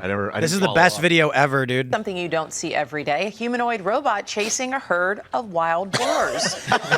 Yeah, the now viral video from never Poland catch shows a it. robot Yeah. named By somebody Edward. or The like, hogs are like As it jogging. chased the boars out of a they're not Warsaw afraid. neighborhood, Edward can be And if they heard ganged up, shouting, they could "Go take him out." away" in Polish as corralling the him right now. animals fled into the forest I before guess that- then waving goodbye. By the The DoubleTree. AI-generated That's robot some has become DoubleTree an internet activities. Made him go personality, even away. meeting with the He's Polish hurting parliament them. and appearing Joking. on He's taking him to the Polish DoubleTree. morning shows. It's got to run a little faster. What the fuck are they doing? Come on, Edward. Pick it up. Where is that, Miami? He's taking care of the That was in riffraff, man. Poland. Now it makes I'm saying if those hogs turned around and like jumped, I mean they could take him. I mean, I they think could. those would kill him so fast. Yeah. He'd be wrecked. I'm long on hogs. His arm would fall off right away. Yeah. Here you go. Here you go. So Bro, this that is thing's the, coming to kill you, final dude. Stage. He's kind of like the. Look at his little arms, dude. He'll stab you with those Kind of like the things. for Oscar the springs. Pistorius. Yeah, I was robots, thinking that. Yeah. It's those thin, small ones that I'm afraid The of. blades. We can hear He's gonna, like, shoot a his lot of robot people away. are Yeah, they have less of a shouting hitbox, that the they're harder robot to is hit. coming near us. Yeah, what would you do? Tackle? Well, I You can't guys see see. technology redefines speed and passion. It's What do you mean okay. passion? What's going on there? I can take him. You just need like a laser sword. Dude, I want to fight one of these things so bad. Oh my gosh. Yeah. We could. We should have set to up a have live like stream for metal that. gloves. arrange Can we that. get one that's just built to train you in martial arts? That'd be so awesome, dude. Where we get swords? I would There's a headband. We already saw this one. Is there another one in this? You know, like Tai No, Chi, it's the same video. Okay, we don't need to watch that. Kung Fu, get it to train you. It was like the robot marathon, I guess. They all apparently died. Like, So sad. Yeah, it's terrible. We need Trump to like bomb another country because we're running out of news. running out of news. Back down to this. This is what's really important. It's like a pit stop. Yeah. battery change. A little bit of WD-40 on there. Oh, they're putting ice in it. Is that because of overheating? I bet it is. They should get these robots to fix their own, put their own battery in, and then take the other one out. I think one of the biggest challenges of this was overheating. That was like the endurance was based on whether or not it could make it. This is literally what the marathon was, how far they can go without overheating. I think he's pouring ice in it. Yeah, look, he's cooling it off. Check that out. Why do they not have like cooling figured out for that? Like a whole cooling system. Why? Make him sweat, you know? Get it, bro. Look at those butt cheeks. Hey, look, he's got butt cheeks. Hips for See that? days, dude. Look at those butt cheeks. Yeah, he's cheeked up. Totally cheeked up. That's crazy. Robot. Offspring with that. Imagine being chased by one of those things with a gun. What would it So do once crazy, it got to you, though? Like, Kill you. hug you? Look at this. Depends on the design. Look at that guy. Oh, no! Look at ice flew out. Oh, he's de-iced. It's kind of funny how, like, you were trying to build these things, and when they make one mistake, they just die. It's completely Like rockets. Humans will, like, collide into each other and bounce around and then get up and keep going. We're way better than robots. Yeah, I'm not worried. And the best part is, like, when the robot breaks, imagine how much work it's going to take to fix that thing. For a human, you just give him a cheeseburger. Right. So if He's just in a bed, he eats a smoothie and a cheeseburger, and then his body just fixes itself. I was yesterday. I was using Grok and I was probing it. And I was asking it a question about EBT, and then it just said, "Who's EBT?" You're like, come on. We're good. We're good. We're good, dude. You don't know nothing. Yeah, we got this locked. So down. would you? I know what that is. No, you couldn't. A foreign country or an enemy corporation wouldn't just drop a bunch of robots into the homeland. We just release hogs. Hogs will handle it. Or they'll get distracted and chase the hogs. Imagine this guy right here, like, running at you, being like, "Halt, human." Deploy the hogs. But that's what's gonna happen, though. No. Like, I'm rip your front door telling off. you what's going to happen. Terminator, skeleton machines. It's going to be busty anime waifus. Oh, so they don't have to chase you. You chase them. Oh, the homos will handle Well, that. why would the AI make the scariest looking thing? Right. You'd run. It's gonna make busty young women, more flies with and it's honey. gonna be like walking, and it's gonna go, "Help me!" And you're gonna walk over, and it's gonna go bang and just kill you. Dang. You don't think she'll at least have sex with you? They got to remake That would Terminator. take out like half of India. Imagine this. Hold on, I have a pitch, guys. Somebody make this with the AI. A remake of Terminator, where instead of it's instead of Arnold, it's like just a hot chick. Yeah. And then he just shows up and then walks up to Sarah Connor being like, hi. And then, what's the other guy's name who tried to save her in the first movie? Oh, yeah, the dad. John Connor's dad. Yeah, whatever he is. He's like, we got to run. This guy's going to kill you. But it's actually just some chick being like, he's crazy. Stay away from him. And then Sarah Connor's like, yeah, get this creepy guy away from me. And then the Terminator's just like a hot chick, pulls out a knife and stabs her. That's more like... See, I'm not worried. A homeless guy would come behind and just rip him in half. Like, the homeless will handle this. I'm not worried. This is why we've been training him for years, just loading up a Actually, you guys are underestimating the power of trank. Yeah, exactly. Their moment's coming. Their moment's coming. This would be a better... they're on the streets. A better remake of Terminator is like, Sarah Connor's walking down the street and then like, Arnold shows up and then he like grabs a shotgun and she screams and then a bunch of just like refugees, migrants, and homeless people grab him and start pulling parts off of him and he's like being ripped apart and they all run off with it. Yeah, like literally they deploy one to Haiti and they're just eating the robot. That's Terminator shows up and they just strip him for parts and then sell them. Yeah. Deploying these guys as actual troops is risky because if the enemy recovers them and reverse engineers it, it might be inevitable. You put a bomb in them. What's that? You put a bomb in them. Oh, yeah, they would just self-destruct. Yeah. It's the same thing with like aircraft or any tanks or any type of. But we're seeing that these hogs are outmaneuvering them. We should be utilizing hogs in our foreign deployments. Yeah. Just release a bunch of hogs. Drop in the Iran. hogs. Yeah. Disperse the hogs. They did it. The Chinese did it to us with the marmorated stink bugs in the 90s, I heard. True, yeah. So we And wineberries. Because we have a problem with hog populations. Just round them all up and deploy them to Iran. So much meat, though. Then they can eat it all. That's true. It might strengthen them. You think it's a lot wild? of nitrates. It could be a problem. What's pretty It's wild too is much that Yeah. back in the day, life used to be more like an RPG. You'd have like a little hut. You'd wake up in the morning and you'd be like your neighbors and that many people. It was Animal Crossing. You'd grab a sword. You're like, I'm going to go try and find some meat. And you're like walking down a dirt path and then like a boar shows up and you have to like take a stance and fight it. Bro, that's what Burning Man Now felt everyone just like. runs away. I know I brought up Burning Man twice today, but it did feel like that. It Well, felt yeah, like because old Ian school. famously It's high beats trust and you're carrying a machete. Well, I carried a flashlight on a rope to blind people if they got in my way at night. And what would happen is Ian would have random encounters with people and then start mercilessly beating them for the experience points. There's this one place we went to a vampire bar where they would file their teeth and wore vials of blood, and I was like, ooh, they were checking for weapons, but they didn't take my light. I was like, if anyone messes with me in this dark red chamber, I can blind them. And they're vampires, so they'll really be affected by that. Yeah, everybody's in the dark, so I was like, I see the power of light. Like it really Just flashbang them. Yeah. Yeah. That probably works. And you If I could ever also end up turn it around but no violent. I didn't experience. What was it? No, I was just like, now I know what to do if I end up at Burning Man. It felt like Someone I was did living die in on our How many times have you been to week. Burning Man? Is that a thing? Once. I went once. You go a lot? I Oh, went you just in been- 2007, I think, or 8. It was the Green Man. Did you feel safe?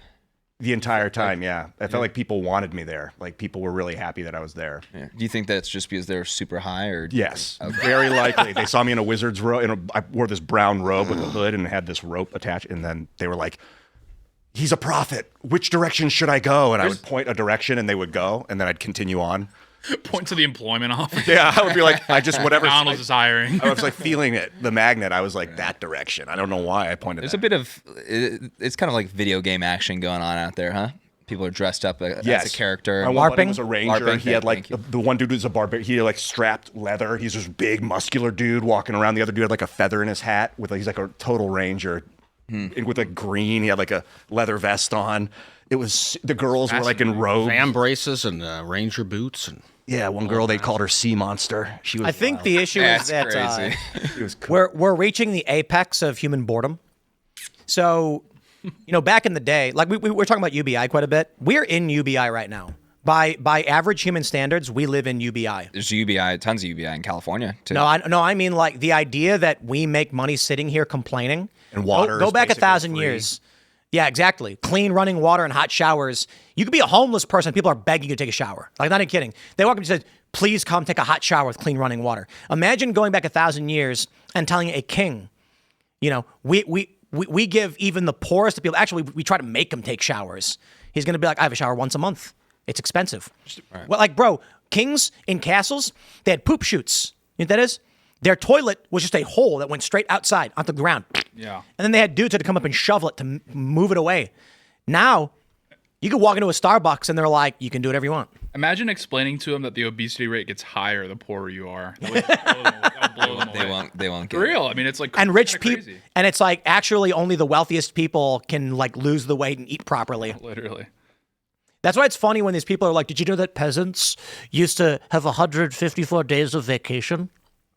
It's actually not correct. Where'd they get that from? It's a made-up thing that... Were they going to the beach every day? Yeah. Communists, here's what happened. An academic pointed out that half the year you can't farm, so they were huddled for warmth, starving to death. And then communists were like, so they didn't have to work. They're like, wait, so they just sat inside and watched Netflix all day? Is that what they did? I do think people in Milwaukee still do that. Really? Yeah, they huddle for warmth and starve to death. Oh, geez. I think 'cause the food's nasty. Yeah, that's a kind of work. I mean, you're shivering. That's requiring energy. That's a type of work, and it will distract you from a lot of other types of work. I think we're simultaneously the most bored era, but also the least bored era, because part of the reason is like, when was the last time you were actually bored? You just get on your phone. Yeah. I mean, like, I remember when I was a kid being bored to tears because I didn't have like instant devices. Yeah. Dude, that's going to become a massive problem too. It's literally just cancer on you look at any group of kids or something, and they're all every single person's on their phone, and if they're not on their phone, they're doing something to being filmed on their phone. Check out this post. Phil posted this. So this guy, Robert Raymond, says, damn, can you imagine being a human during the Paleolithic age, just eating salmon and berries and storytelling around campfires and stargazing? No jobs, no traffic, no ads, no poverty, no capitalism caused traumas, just pure vibes. And Phil said, can you imagine your child and mate both dying in childbirth? Can you imagine getting a cut and dying of infection? Can you imagine breaking your leg and being eaten by a saber-toothed cat? Can you imagine being filled with parasites? Can you imagine poverty being universal? The funny thing is, when he's like eating salmons, who got the salmons for you? Whose job is fisherman a job? Like, these people are literally retarded. Yeah, he probably got that from a video game, because there are times in the game where you already hit the rocks, you built the house with 9 clicks, and now you just get to sit and enjoy the digital fire. Wait. Bears do that now, and bears are always pissed off. I invite this guy. Explain that. Hold on. I invite this guy. Please live like it's the Paleolithic age. I will buy land and let you live there like Paleolithic man. I promise this. There's whole countries, Somalia. You can literally do this at any time. I know. You can do what he's saying at any time. There's nothing holding you back from doing that right now. The thing is, you could do this probably for 20 days a year now, easily, your average person, if they could manage it, maybe 10 days a year on a vacation up into the mountains.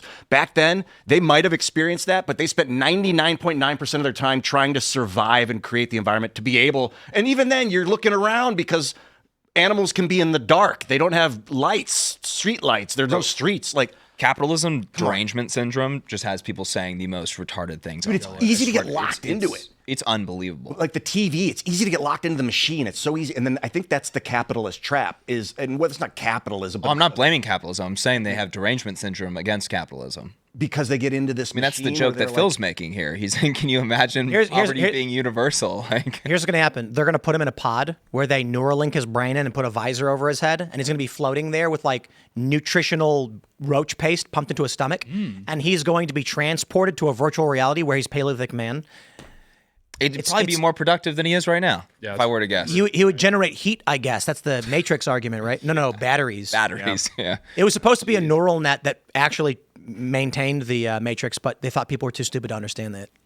And they were correct. That's pretty cool. Just the computational force will produce enough charge. Yeah. That might happen too. It wasn't about charge. It was about the humans were a neural net. And then they said people are too dumb to understand it. Call them batteries. They've been and it's like humans don't produce nearly enough. If they were in the pods going like this, like the whole time, just like pedaling, then sure, I guess. Or if you could, I mean, yeah, you'd still be pretty inefficient, though, huh? No, I think there's a conjecture that a human riding a bicycle is the most efficient form of energy conversion. Hey, don't the Amish do that? Keep light bulbs on? Oh, really? I don't know. Well, now they use gravity generators is the easiest way to do it. You have a high gear ratio, and you have a rock tied to a string, and when you lift it up and you crank it, when you let it go, I did that. Gravity pulls it down, and it spins a very high gear ratio, which turns the light on. In South America. That's cool. Those are great. It's pretty crazy. Villagers. The energy from you lifting the rock is converted into a light. That's pretty wild. Yeah, it's very cool. Actually, it's using the Earth's force to charge things. I mean, obviously, there's mechanical force as well with the rope and the gear, but you're basically the Earth is doing most of the heavy lifting. You know what's really crazy? You can take a bunch of pieces of wood and put them together so that when you put it on a stream, it spins, and then you can take that spin and have it grind wheat into flour. it's genius. That's like, all these guys ruling out, perpetual motion's impossible. I still got some ideas. Oh, the sun is technically not perpetual motion, but any human lifespan would tell you that it was. What do you got, Tate? Like, I know people have tried it. I just don't think they did it right. Is if you have a car and then like a fishing rod, and then a magnet on the fishing rod, and then a magnet on the front of the car. Dude. And everyone's like, it creates its own magnetic. I don't care. Let me try it first, and then I'll get back to you. Yeah, I used to tell That's people. true. I just don't have access to Well, magnets. here's the trick: They don't let is me buy that 'em. Real. functional, They as banned far it. as we're concerned, perpetual motion is entirely possible. And what I mean by that is when you see these videos of like a wheel that keeps spinning, we all know there's a battery in there. And then everyone argues perpetual motion is impossible while ignoring the fact that we don't live in a vacuum and that external energies will act upon whatever mechanism we produce. Thus, people have produced things that look like perpetual motion, but it's actually just solar power. For example, you can have wheels that solar heat, like the sun will heat the system, introducing energy to it, which causes an expansion, which can cause it steam pressure or it can make it rotate. Functionally, as far as we're concerned, we did not put energy into it. We built a system that seems to just go, but it's actually just absorbing ambient energy. Yeah. So that's not a closed system. It's not perpetual motion. But as far as we're concerned, we're getting motion from putting nothing in. I mean, watches are pretty close. The ones that just like use the rotation from your wrist to keep spinning themselves. I think that's Not vibrating true. quartz. The rotor. No, it's not. So I have a watch when you walk, it spins a weight. Wow. And the weight, like as you're walking, it just spins the spring. Right. So that's just capturing existing energy. My point is similarly, you can make a machine that seems to just go with no battery hooked up to it. And you're like, how's it going? And you're like, it's perpetual motion. And people go, wow. And it's actually just sunlight. It's just solar powered. I think that Newton's second law was that you can't get more energy. That might be it's the law that says you can't get more energy out of the system than you put into it. And in fact, you typically can't get equal energy out from what you put into it due to energy loss. And that is a true statement, but there are no, like you said earlier, there are no closed systems in the universe. There's always external circumstances. And then there's 0 point energy, so maybe everything's just fake. 0 point energy is where, I was just studying 0 point. You can have it at any temperature, but it's easiest to actuate at 0 Kelvin. Yeah, absolute zero. Good luck. 0 to 4 Kelvin is where you really start to get quantum tunneling and stuff. So you put two metal plates in a vacuum and you'll see energy start forming between them. Man, I want to go and learn more about 0 Appearing point to, energy. I suppose. But so I was thinking about this on the drive over. Like we still live in the oil economy. It's an excellent control mechanism for geopolitical force, for just interpersonal force. One guy can't blow up. It's hard to get a lot of fuel, and so the next step, like I was like a truth serum guy. Everybody learn everything, and the best will rise to the top. And now I'm like, how long do we compress technology and society to force them to use oil as the main fuel source? Like compressed people? Yeah, like just information and behavior and media manipulation. How long do we pull this off? It's also, I mean, I don't know. It's very easy for a lot of the like rest of the world that's underdeveloped to be using that as well. Yeah, they use a lot of coal. Yeah. So we have control. Not we, but that the powers that control the oil control the world. Essentially, they're with a major shift going towards LNG right now. So it's like that's going to be the majority. And if we start moving towards gravity-powered things or fusion-powered things, like we lose that power, that manipulative force that the American military machine has provided for 70 years. And I'm like torn up about it. Wait, you don't want to lose the power? You do want to lose the power? I don't want a non-American. I don't want a world that doesn't value property rights, free speech, gun rights. And if I am concerned that without cultural dominance, we kind of have it. We kind of have the world looking at us. Well, you need to control the world's choke points. That's a benefit. There's a lot of areas that they can control trade. When it comes to like China's Belt and Road Initiative, Which is dead. One of my buddies, which is dead because of Trump. You're saying, yeah. So I'm changing the subject, I guess, because I was just thinking about something like, Gen Z is just internet people, but the things they're consuming online are just Indians. So I was just imagining a future where it's like, it's true. Yeah. So we know about how they spam X with fake accounts. We've got Bangladeshis, Pakistanis, and Indians trying to make money off all these systems. There's that story right now that's going around where an Indian guy made a fake AI woman who was MAGA and then started selling OnlyFans to get guys to pay. So you've got all these Indian dudes that are just ripping off Gen Z because Gen Z is too stupid or just doesn't care. And I was just imagining a future where it's like a bunch of white Gen Z dudes walking around talking like this. because know why like I do it. they're consuming nothing but media from Indian. Well, Canada's got that coming. I don't know about the U.S. But but that's because they're bringing migrants, and I'm saying Gen Z is all online. So at a certain point, just consuming nothing but this fake Indian content. Like, at what point do the Indians just drop the pretense and start talking with their actual accents? Like, They don't do it while we're not around. There's no way. Did you see that video where the Indian guy had the fake AI filter and he was talking to the guy and he's like trying not to move his head, and the guy's like, hold 3 fingers up in front of your face, and he's like, no. Well, Tim, to your point, I mean, we already kind of are seeing this with like third culture kids, as in kids that are raised in non-Western countries but go to international schools. They used to universally have British accents, the English accent specifically, and now most of them have American accents. So you've already seen the shift, and the reason for that is because those kids are consuming. The only interaction they're getting with the English language is their parents, which is, varies, and then through media, social media, et cetera. That's the social media manipulation culture war that I think we're winning as Americans. So we'll get to a point where we can let go of maybe not ever, the military dominance and just have a cultural dominance. Maybe not. Maybe controlling the oil is basically military dominance. When I say military dominance, I mean controlling the fuel. Military dominance as long as humans exist and are involved in literally anything. You can't project power through soft power. I mean, you can utilize soft power to move things in your direction, but there's no way to actually like project force. You can't show force through soft power. Like, if we cut off all of our Hollywood movies to China, that wouldn't have any like real force implications. That would just have, it would limit our ability to make America slightly more favorable in the views of the Chinese. But blowing up a bridge, that's force. That's force projection. It's like telling somebody not to do something and versus like hitting them in the face. Maybe you'll get to the point where somebody at some country or some corporation just goes full mask off, fusion power, anti-gravity, and everyone's like, oh. Well, you better hope we get that. That's what I'm wondering. Like, why don't we do it first and just say, because then if everyone has fusion, then we... That's the whole idea with AI. Yeah, you could draw a comparison to AI right there. Yeah, that's why the common argument from like the AI proponents is, look, we agree that there are some worries about where AI is going, but the problem is China's putting their foot on the gas anyway. So if not us, who? Yeah. So you might as well have the most benevolent, in our eyes, the most benevolent power. We have the best talent. We have the best technology. Exactly. Utilize it, even if... That's kind of the China's not that they're taking right there. China has no limiting principle. They don't care. They're just going to put their foot on the gas. So we might as well compete. And if we transition to fusion or some other power source, we'll still use gas, oil, methane. We'll still use that for the entire transitory phase, which could be 60 years or 70 years. That's going for the next, what do you think, 100 years? Less? Yeah, but the problem is like we already have a more advanced fuel source, which would be nuclear. But there's cultural reasons why people don't want to. It's technically not fuel. Fuel, they say, is hydrogen, carbon, and plutonium. As far as what could power, use an electric grid, power an electric grid. Oh yeah, but fuel is portable. That's why they call it fuel. It's different than power stations. So fuel you can carry around. Yeah. Technically, plutonium. I don't think that's correct. That's what the definition I was told. They often refer to radioactive materials as fuel. But also, in addition to that, they're going to use electric vehicles. No. You might be right, but radioactive materials shipped in.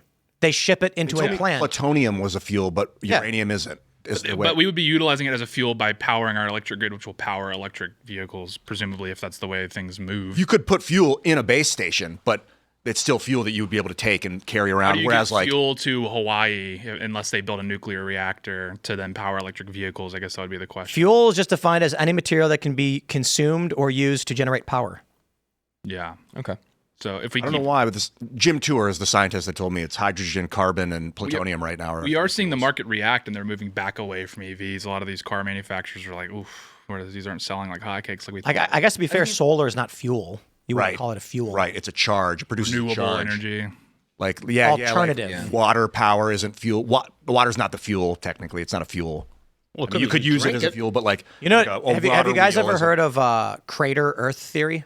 No. Someone sent it to me. Apparently, I could be getting it wrong, but like the moon is a projection of the Earth that we're on. Oh, I've heard that. And that where our whole world is actually just in a tiny crater on the moon, and the moon is just a reflection. People believe wild things, dude. That's a good one. That's creative. I like Greater Earth, though. That's my favorite. I like hollow. Because you can imagine that, like, no, Greater Earth is cool because it means there's more continents and places you've never been to, and there's things to explore. I like the Greater. That's the one that was on the expansion. Yeah. The reason why people like Greater Earth is because it means the Earth is not totally discovered yet, and there's still things to find and do. Whereas right now, it's like everything's been done. You know what I mean? You know, it's all the very exciting, caves, actually. though. There's rainforests as well as deep in the ocean that we still need to explore. So that's very exciting. When they'd use those LiDAR to detect under the Amazon, and they I see all know, these but it's cities. so every time everyone always says that they're like, "Oh, we've only explored like 7% of the water," but then when you get the video from what's going on down there, it's just like weird looking fish. It's like You're so not getting boring. the right footage. it's You're not so- getting the right those footage. There's no thrill, you know. You're not getting the right footage. Oh, I'm a You're getting fish with a psyop. light on the end of my head. I'm a retarded looking fish and I got a light bulb. That's It's like the angler, okay, isn't who it? cares? Wake me up when there's like some fortresses. Who's your down there. deep sea Like a footage guy. You need to get a new one. Like a guy down there. Yeah, if there's a guy down there, or something. But it's just like could every time I be, see we the don't videos, know. it's like, oh, people get crushed because of the pressure, and then there's like goofy looking fish. What's the rainforest that only like 30%? Hey, is it the Amazon that only like 30% Bro, have you seen how of it's been big- discovered?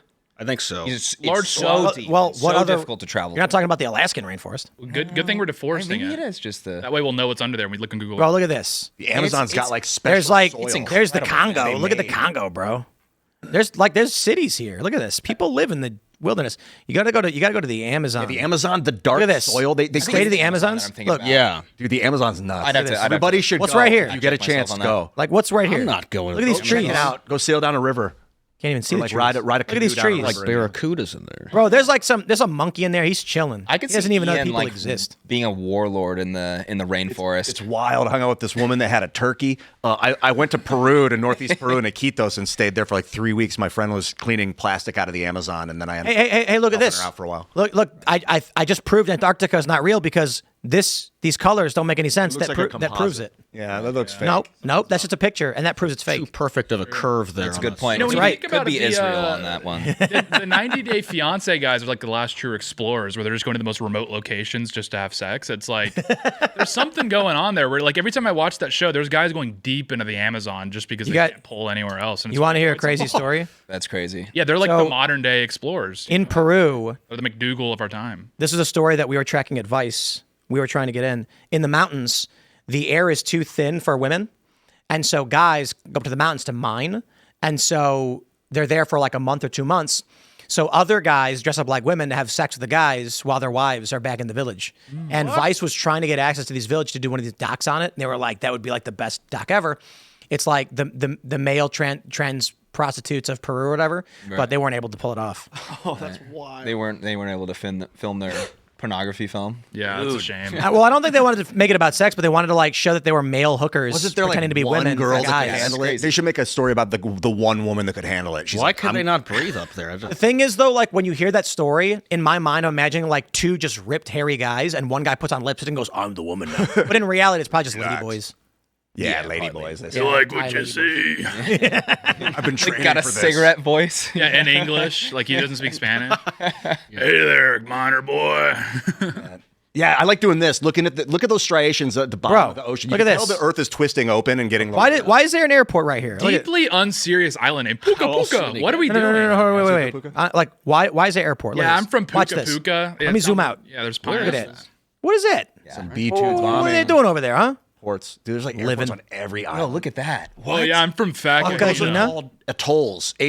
Those are awesome. Look at this, I mean, that looks so cool. bro. So is that Don't like you wanna live there? like an island with a lake in the middle of it? People It's vacation called at an those atoll. places. Still Wait, salt wait. water, I'm pretty sure. It's called an atoll. yeah. There's a lake in Canada with an island with a lake in it an with an island atoll. inside of it. It's like triple island. Look at this. I don't know why it's really blue. That really turquoise. I don't know why. the Americans built Shallow. all That those. how No, deep that's or sand. shallow? Yeah. Shallow. Yeah. It's sand and shallow yeah, water. Sand and shallow water. All those airfields were built by us too.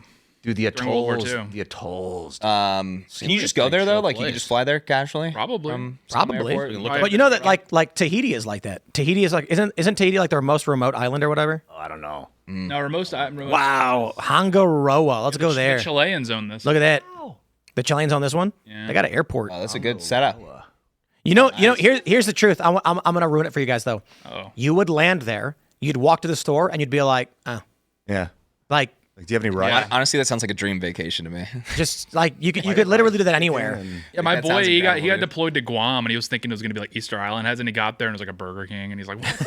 Yeah, you know, one of the things in Peru that was they had Good clutch chicken and rice. BK sesh every once in a while. Dude, It's not clutch- that bad. smash a Whopper on a remote island, dude. That'd I be think a lot of sick. like the whole like get away from society is like romanticized because in Peru it was like chicken and white rice, not healthy food, and then I was begging for like a Whole Food. There's nothing like I couldn't get kale. I couldn't get any healthy stuff. I was very limited in my Look at this, dude. When you really change your diet, Well, that's Pitcairn. you really change your diet. It's this pretty was tough. You get Isn't that really where they all used like to- are I can tell incesting like each other? goes The down. HMS Bounty, a bunch of maroon sailors landed on Pitcairn. So all of the descendants of like 12 men live on that island. And it's all incest. Yeah, there's a lot of inbreeding. there a Because they have no movie? choice, because there's only like 12 men on the whole island. So no they all have, airports. and it's still owned by the English, but it's rapidly depopulating. So the British government has Wait. set up a scheme to pay people to relocate there. That's not that Pitcairn. That's the Adamstown, right? Right here. Yeah, it's the Pitcairn Islands, but that's Pitcairn Island. Oh yeah, that's mountainous. That'd be a St. tough one. Paul's Pool. You'd have to live on the coast. Yeah, so there's a guy on YouTube though that grew up there, and he has a a channel, and it's quite fascinating. that does look. They marooned there and just like lived. Yeah, but they had this problem where there's like 3 straight mayors got caught up in like molestation scandals. So they have a really difficult time. I don't know if they're much better than us, to be fair, but they have a difficult And it's funded time. by the British. Yeah, the British. Like at some point, the British showed up and they were like, "We're saved," and they're like, "No, we're just gonna give you money and we're gonna keep you here." You guys stay here. Well, it was settled by these mutineers, the HMS Bounty. And then what's fascinating now is they're running out of people because like as soon as people can, they leave the island because there's nothing going on there. So the population is really old. So the British have set up a scheme where you can move there and they'll pay you to move there. The problem is like no one can settle. Why do they want to keep it going? Because Why don't you they wanna move to the bigger depopulate- island with more stuff going on? Like right here. Look at all this. A lot of trees. You know? greenery. Yeah. That's just an Well, island. because they of shipwrecked. forests. They didn't have a choice. I'm saying right now. Oh well, They are leaving. Is there a movie about What's the that distance? with the HMS Bounty? Probably yeah. I wonder. I look that up. Adamstown. Yeah, it's fascinating. I love the random European colonies. They're so fascinating. Is there no airport? No, you get there by boat and it takes forever. Oh, that's why people are leaving. Nancy's. Yeah, it's a Soul terrible place to Stone. live. Like you'd think it'd be nice, but it's Look not. at this. It's all like elderly people, and they have a weird accent too. It's like this weird Oh, that's not good. What's that black spot? cloud. Where's that dark cavern in the middle of the island? That's where Goes the wizard underground. lives. Dude, it's pretty wild when you look at like Tahiti and these islands, dude, where there's just people are there, like Rapa. Let's just go down and see what's going on in Rapa. Nothing, nobody. Cool name. I like that. Let's take it. Right here? Right here, set up Ianstown. Oh, wait, there are people here. What? Yeah, they're right on the inlet. Oh, look dude. at that. No, you know, when I look at this map, I do realize that maybe the Malthusians were right. There's people everywhere, dude. There's too many of them. They got to be underground. I'd be surprised. Now I understand Barack Obama when he's like, there's too many people. Well, Gotta blow them up. You have whole massive islands. You really focused on that. And you have whole massive islands where no one lived there until the Europeans arrived, like the Falkland Islands. The British are technically indigenous to an island that is thousands of miles away because they were the first people to settle it. I know the Argentines in the crowd will be upset to hear that. True. What is this? Were You there can't even see natives these there that they islands. slaughtered, and they're like, there hey, no one was here. There was literally no one there. Like it was just a big, giant, empty island. Look at all those. Look at this place. I love these. These ones are Rayavave. super They have an cool. airport Look at here, that. dude. That's crazy. Awesome. Isn't that crazy that somebody's like, I want to put an airport That was here? probably usually the Americans built all those airfields during World War II. During and after the war. But why are there people here? Protestants. Look at this thing. Look at this tiny little Raveve. Just that's it. place for I live there. Look at that underwater Tubu. ridges and stuff. Tubuai. Look at this. They got an airport? They do. Man, Americans be putting airports everywhere. Huh? So We're nice. big on it. We're big on it. That's our thing. I mean, they probably have to island hop just to get to land. Do you think they have culture war problems here? Doubtful. Yeah. There's like 100 people, but half of them are woke and half are Christian conservatives. Actually, They're it's pretty transing the addictive. coconuts. It's a big problem. There's like one trans kid, and they're like, this is too far. Yeah. For real. If there's internet, there's culture war for sure. There's the whole world. These people live on this island, and they're all watching media from like New York, LA, and like Alabama. And they live next to each other, but they watch completely different online media. One guy's watching Alex Jones, one guy watching Rachel Maddow, and they go out and fight. Two of them rioted. If you want to be a successful YouTuber, honestly pick any of these islands and just go live on it and Run document your entire thing. Run it, start, whatever, build stuff on it. You're gonna have millions. This one right here, there's nothing there right People now. love seeing this stuff. Like I have no clue what this stuff is. I've never seen these in my life. How about Rimatra? Super cool. Look at it. They got a church. I mean, there's a whole island in Hawaii that's owned by one family, and they like run the entire thing. Really? Yeah, and like they ban people from visiting. But there's like the problem is there's islanders there that live there, so like they're just like they're frozen in like the 80s. Oh wow. Here you go. This is the perfect place to go. The Midway Atoll. Literally nothing bad has ever happened there. Yeah, Midway. Yeah. There's Midway, nothing bad. Nothing notable. That's the most important island in Axis and Allies. If you've ever played the board game, you want that island. If you're the Americans or the Japanese, Midway is where it all. Oh, that's where your bombers can refuel if you want to do bombing raids on the. Right. Ooh, hey, look at this. I wonder what that is. Why did Google block this out? Yeah, it's blurred. We found it, guys. Look at these. They're all blurred. Is that where Israel is? There's something there. Necker Island. Whoa, whoa, whoa, whoa. Hey, take it easy. What kind of show is this? Goodness gracious. Trying to protect us from ourselves. Here we go. What's Wait, this? that is all actually blurred out, isn't it? Go, It is. Yeah, go it's back, blurred out. Go Look at back that. to Hawaii. Like zoom out and just look at Hawaii. Look at whoa. Look at this. This is big. Hold on. Block it out. Shut Why? it down. I bet it's sensitive military stuff. Yeah, Probably an dude. aircraft gear. Look at all this is blocked out. Go kind of zoom into the top islands. Oh, that's This one right here. The one that's Nihaui or however you pronounce it. Nihau. You nailed that. Yeah, What? Nihau. It's privately owned. Where? What are you talking about? I don't even see it. I can't remember which one's Nihau. Hang on, let me You look. have like hello in China. No, it's Niihau. It's the westernmost of the main Hawaiian islands. So like that last kind of tiny one. The entire island's privately owned by this family. So like that, like to the left, that one. Hawaii? Yeah, that entire island is one family. Oh, There's like Nihau. natives that live Oh, there. yeah, I see what you're talking about. Yeah, There's like what? it's just one family owns the. We could entire take it over pretty easily. Yeah. Yeah, I think there's been negotiations, but this family just has it locked down, and the natives love them apparently. Wow. Are they like a king? They don't have any kind of regal authority or anything. They just give Functionally, them they governance? do. If you live there, like that's your king.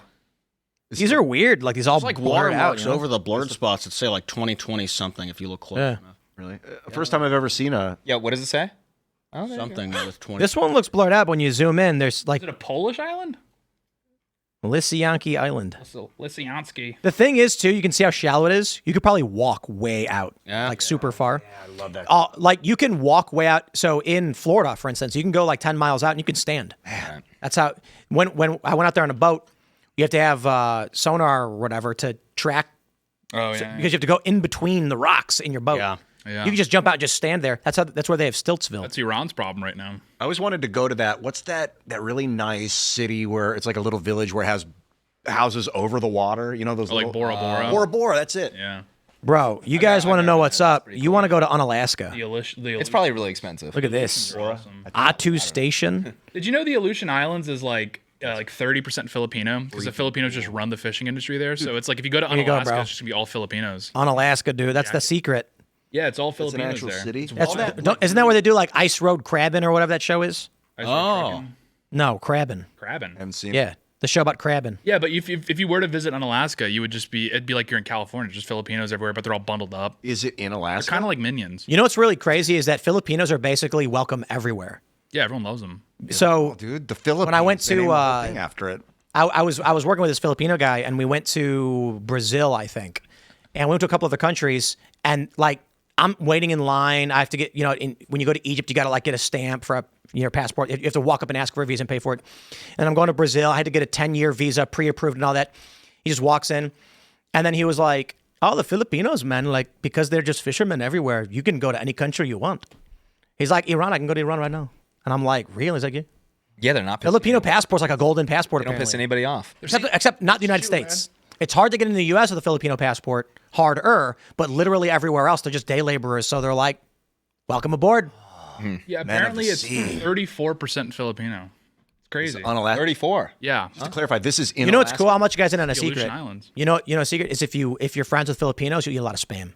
Also, Get a lot of spam. You eat a lot of spam. Also, He's if like, you go back to they the sell north your side of phone the number town- out. What was that? If you go up a little bit, that Holy Ascension of our Lord Russian, that's the first Orthodox church in the entire United States, but it was built by the Russians, and it's fascinating. They use like whale bones and stuff. It's crazy. Whoa. Whale bones. Dude, have you guys seen those Catholic churches or those old Christian churches where it's all made of bone of their conquered enemies? That goes hard. You could pull up images instantly of these crazy churches. That's how It's like Trump should build the arch. skulls. Right. The arch should be with like the bones of like our vanquished enemies. There's many of them throughout. We gotta get the not questions controversial from enough. the Discord. So if you guys want to throw your questions in there right now, while we're exploring Google Earth and wasting time, we'll get your questions going. So get them in. Zoom out. Look at the light blue stuff. I believe was all above water before the flood. Beaver Inlet. You think there's a lot of beavers there? Doubtful. Yeah, maybe Doubtful. not anymore. I don't know. It's they've pretty been- vast. Think they've been called. Erskine Bay. It'd be so nice to get a bay named after you. By the way, I know it's a little off topic, but I just saw a Rick and Morty clip where Morty's dad is a wooden guy and he Very. sails down the river and gets eaten by beavers. Still good writing. That show is still really well written, minus Morty's voice, unfortunately. But it's still whoever's writing that stuff, man. All right, we got one from Kilo Charlie 5 says, Tim, in regards to the point you made of bullets being almost instantaneous death, as a firefighter and former paramedic, I've seen several cases of that not being the case. Perhaps exception not the rule, but one guy, after killing his wife, put the gun in his mouth and blew the back of his skull off and still lived for 17 minutes. And also my best friend, an accidental discharge of the 45 through his heart and still lived for 45 minutes before he passed. I was there and witnessed it with my own eyes. Indeed, the exception, not the rule. In firing squads, they aim for your chest and you get blasted by like 15 308s at the same time. That's instant death. It is. 5 guys with 308s all shooting at the exact same time right into your chest. You just die. Yeah, we know bad shots can result in you living for, longer, unfortunately, and that's obviously terrible. But this is, you're getting obliterated being shot by that many rifles. No accidental discharge there for sure. What if instead of firing squad, we had 2 1-ton metal blocks that just went dong, Same moment. whoosh. You're just standing there. Next thing you know, you don't even know anything. You just it's over. It's probably faster. You don't hear anything. Well, they can't really have an open casket funeral for you then because you'll be squashed. I don't think you're gonna have an open casket after a death. Well, I think that's why they don't shoot him in the head, but I don't know. I have the most gruesome comedy here I don't want to make. It's like you could get a snapshot of their face right before it hits, and then that could be like on the... What if they just fill your cell with carbon dioxide in the middle of the night? Poison gas. They used to, but I think it takes a while. Oh, no. Carbon monoxide during sleep is one. I mean, honestly, it's humane. There's no pain. You know what we should do? We should put people in rockets and fire them at the sun. Yeah. Oh, yeah. Like a moon travel experiment, maybe a Mars one. Just launch you straight at the sun. Mars, see, Once you get close enough, you just kind of... All right. Well, because that's what they used to do. They're like, you're on Earth, you're going to Mars, pal. Because that's what they used to do. They like launch. That's Australia, bro. They'd launch a dog into space and be like, "Oh, it dies. Interesting. Write that down." Hey, Steven, write that down. Hey, that chimp that we launched into space, he died. Oh, okay. Really? Now we know.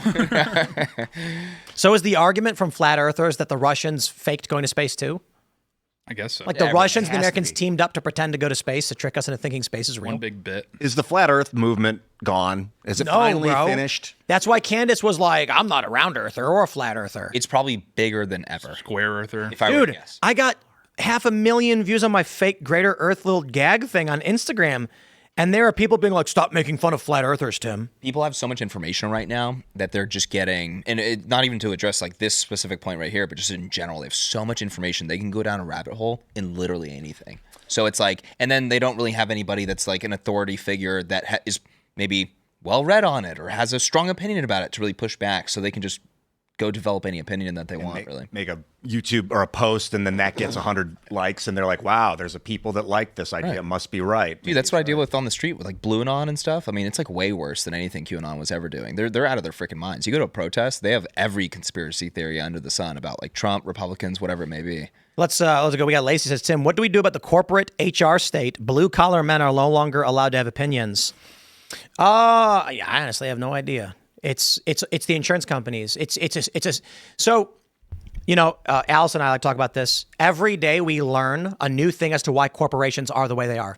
Everybody hates the way corporations are. They hate the HR video they make you watch. And you sit there and you watch this thing on sexual harassment. And when the guy goes, that's a nice dress, Mary. And she goes, wait, that's harassment. I'm sorry. And then everyone's like, we're not retards. Why are you making us watch this? Because they're legally obligated to do it. Because some retard will sue. And so the insurance companies make them do it. That's just it. Like when we were at Turning Point the last time we ever went, Charlie said, "I don't ban guns here. The center does. Right. Like we don't ban weapons, and the reason the center does is because your insurance companies make them do it. Same thing for us with events. I was like, we have no choice. If we want to do an event, our insurance company requires we get security. Security can't secure an event if people are allowed to bring guns in. It's for obvious reasons. They're like, you want us to make sure nobody gets killed, but you're going to let 50 people have guns." 10 of them could stand up with guns. We can't secure that, so we have to say no guns. We say, well, we don't want to do that. The insurance company says, if you don't, then we won't insure you. If we don't insure you, you can't rent the venue and you can't have an event. Thank you. Bye. So we've built this system. That's it. We're standing on a gigantic framework of psychotic nonsense that results in awful things. Some of it has to do with that, obviously, and probably most of it. And then there's also a massive area where you're having to watch these stupid HR videos that are forced to be there from left-wing groups that want to indoctrinate people in the corporate world as well. No, it's just insurance. What is it? Just an insurance conversation? You think it's all insurance? 100% insurance. So when I worked at Fusion, they made me do a hostile environment training. Yeah. The funny thing is, young journalists desperately want to do hostile environment training for fun. They want to say they've done it, and have the accolade on their resumes or whatever. But many hostile environment training. Here, guys, you want a business to make money? Start a hostile environment training company, and you will just have contract for days. You'll make $60,000 a weekend, because a lot of these young people want to do it. Legitimate companies won't take them. They say, unless you can prove you need it for some reason, we won't allow you to enroll. It's a waste of our time. Right. The reason why ABC University made me do it, I had, at this point, 3-4 years of experience in hostile environments. And they were like, we still think you should do it anyway. And I'm like, sure, whatever, it'll be fun. It's because of the insurance companies. Imagine what would happen if Disney sent a 27-year-old into a riot in Turkey and they got shot in the head. They have to pay out $20 million. Right. They give them hostile environment training, and the insurance company says this individual was trained and properly equipped. So that's why they make you do it. And then you only get access to it usually when a big company sends you to do it. Otherwise, they don't let you in. If you guys started a hostile environment training company, you'd have contracts for days. Just put up a flyer outside of like Vice HQ or whatever, and you'll have 50 requests, and all the rich kids will be like, I really want to do it. Just get like 5 vets with basic combat training to give them a weekend of combat training courses and some LARPing, and they're going to pay you out the ass. But yeah, it's all, everything we do here that we don't want to do, it's because we're required to by law. So like, it's funny, people will chat, be like, did you know that Timcast has NDAs? We're required to. We don't want to do it. We have to do it. So Right. it's law. So the way it works is, here's another good example. Have you ever seen the movie Airheads? Yeah. So, in the beginning when he tries to give his CD to the guy and he goes, whoa, whoa, whoa. Yeah. The reason why they can't take solicitations is that it voids all of their copyright contracts. Yeah. The moment any company accepts a solicitation, they can be sued every single time. So what happens is, when we first started the company, we were like, hey, if you guys want to see some idea, like send us your ideas. And then our lawyer was like, stop, delete it, take it down. Because what happens is, let's say Ian writes a song and he uses A minor F C G is the structure of a song. And then you get 100,000 submissions. Ian publishes his song, and then one of those 100,000 goes, that's my song. He sues you. He then says, I can prove they had my song. I submitted it to them. They received the email. We can then say, we never listened to it. It's a coincidence using standard 4 chords, and it's not even the same song. Nope, doesn't matter. You're going to court. He can prove you had access to it. So that's why, for legal reasons, you can't submit your music, creative work, or ideas to any company. Wouldn't it be great if people could, and then a record exec saw an email and said, I'll just take a look at submissions real quick. Hey, this is pretty good. I'm going to sign this undiscovered talent. And then they're like, wow, I got lucky. Nope, doesn't exist. Right. You can't do it. You go to Hollywood, you have to have an agent who comes in and says, I can approve this one submission. All legal bullshit. And 100%, it's all insurance companies. And what likely is that their errors and omissions, their insurance company for all of their copyright stuff, errors and omissions or otherwise, says, if you accept submissions, we will not insure you. And then if you don't have insurance, you're not going to be able to get on any platform or on the radio. So I was just going to say really quick, I guess what I was saying, the training, maybe I didn't mean training so much as making these corporations adopt kind of an ideological framework or ideological, like let's say so the Civil Rights Act created wokeness. When the moment they said you cannot discriminate on the basis of these things, right, you immediately open the door for legal precedent to sue for those things. So now you will continually get more and more of it. The company then says, we don't want to get sued, so we have to tell people that white people are bad. That's the legal precedent set today. It's not that the guy at the Fortune 500 company is woke and wants to do it. It's that we made a law that forces it. Right. There's leverage over them for sure. And I would imagine probably as well, loans as well. There's certain types of, are there types of business loans? What's the group that helps? SBA. Is it SBA? A small business? No. It gets like minorities get business loans or something? Basically, it's like you need to check all these boxes in order for a massive corporation to be able to. What's it called? No, I'm spacing on this. I don't know. It's okay. I'll look it up in a sec. But Okay. The argument is that from the civil rights law, you then get a corporate board of 5 white guys. Right. Then someone sues and says that proves they're racist because shouldn't there be one black person, one woman? So then they go, okay, we don't want to get sued, put a woman on. Then what happens is I end up working in an office where they bring a woman on the team because they're scared of getting sued for being sexist, and the woman's a fucking retard. And then I'm like, why is this person here? And then she goes, how come no one will listen to me? It's because I'm a woman. I'm like, no, it's because you're dumb, lack the talent, and you shouldn't be in this situation. I'm not saying all women are dumb. I'm not saying women shouldn't have jobs. I'm saying this particular woman was hired to be a token to avoid lawsuits, and now she's complaining, threatening a lawsuit. The whole thing is stupid. Let's grab this question right here. We got That's Not Cool. That's Not Cool says, question for James. From all your street interviews lately, what's the most common moment where someone's entire position collapses when you just ask them to explain it? Explain it simply or give a specific example. Do you see that happening more often now than a couple of years ago? That's a really good question. There's so many of those. And off the top of my head, honestly, it probably has to do with immigration, mass migration, talking about, if you have them unpack basically a position that they hold. I guess I could give several examples, but we'll do one of their favorite ones is like due process. And they really don't know what within due process is missing. And so they think that illegal immigrants are entitled to basically due process that somebody would get if they committed a crime in the United States for a criminal case. But the act of immigration is a civil process. It's an administrative process, and they don't understand any of that stuff. So basically having them break down exactly what they're getting at when it comes to what due process is missing for illegal immigrants, that's probably one of the biggest ones that we run into. But like what specifically? I don't really have anything off the top of my head. I would have to think about it for a sec, but good question. We'll grab one more for Ian. Vash says, Ian, when y'all were talking about some sex airport island in the Antarctic about 8 minutes ago, you said it was all water before the flood. How can you flood all water? That's a great question. Thank you for that. I don't. I'll have to figure out and get back to you. How do you flood all the water? Deep sex ops in the Antarctic. I'm into it. Did I mention that, or was I just thinking about it in the deep recesses of my tortured soul? What was that thing you blurted out about robot sex dogs a long time ago? Robot sex dogs. They're coming. It's going to be, and they're coming. Robots that are dogs, robots that have sex with you. We were talking about robot dogs sex that have robots sex with you. and robot dogs, and then Ian blurted out, mixing them together accidentally. Just robot had to get sex into the dogs. combo. I was like, I need to participate. We better ban. Everyone's just like, what? We better ban that in the United States. Or when I'm Pumping your leg and all that. I want to tell you, guys, one last thing before we go. I want you to remember the good old days. Elijah Schaefer and Sydney Watson together at Timcast Studio, and Ian looked at them and said he likes putting his fingers in cows' mouths, and they both laughed. They laughed. That was a good time. Those are the good old days. Because now, Elijah's got something going on. Everyone's going after him, and Sydney and them, they're not friends anymore. I'm going to go hang out with some cows. That's what that means. Don't put your fingers in their mouths. Well, I might. If the baby cows. Right. They're gentle. Right. Anyway. They're dangerously cute. Friends. It's crazy. It's been a fun Friday. I know we were largely goofing off, having a good time looking at Google Earth, but I think we need it.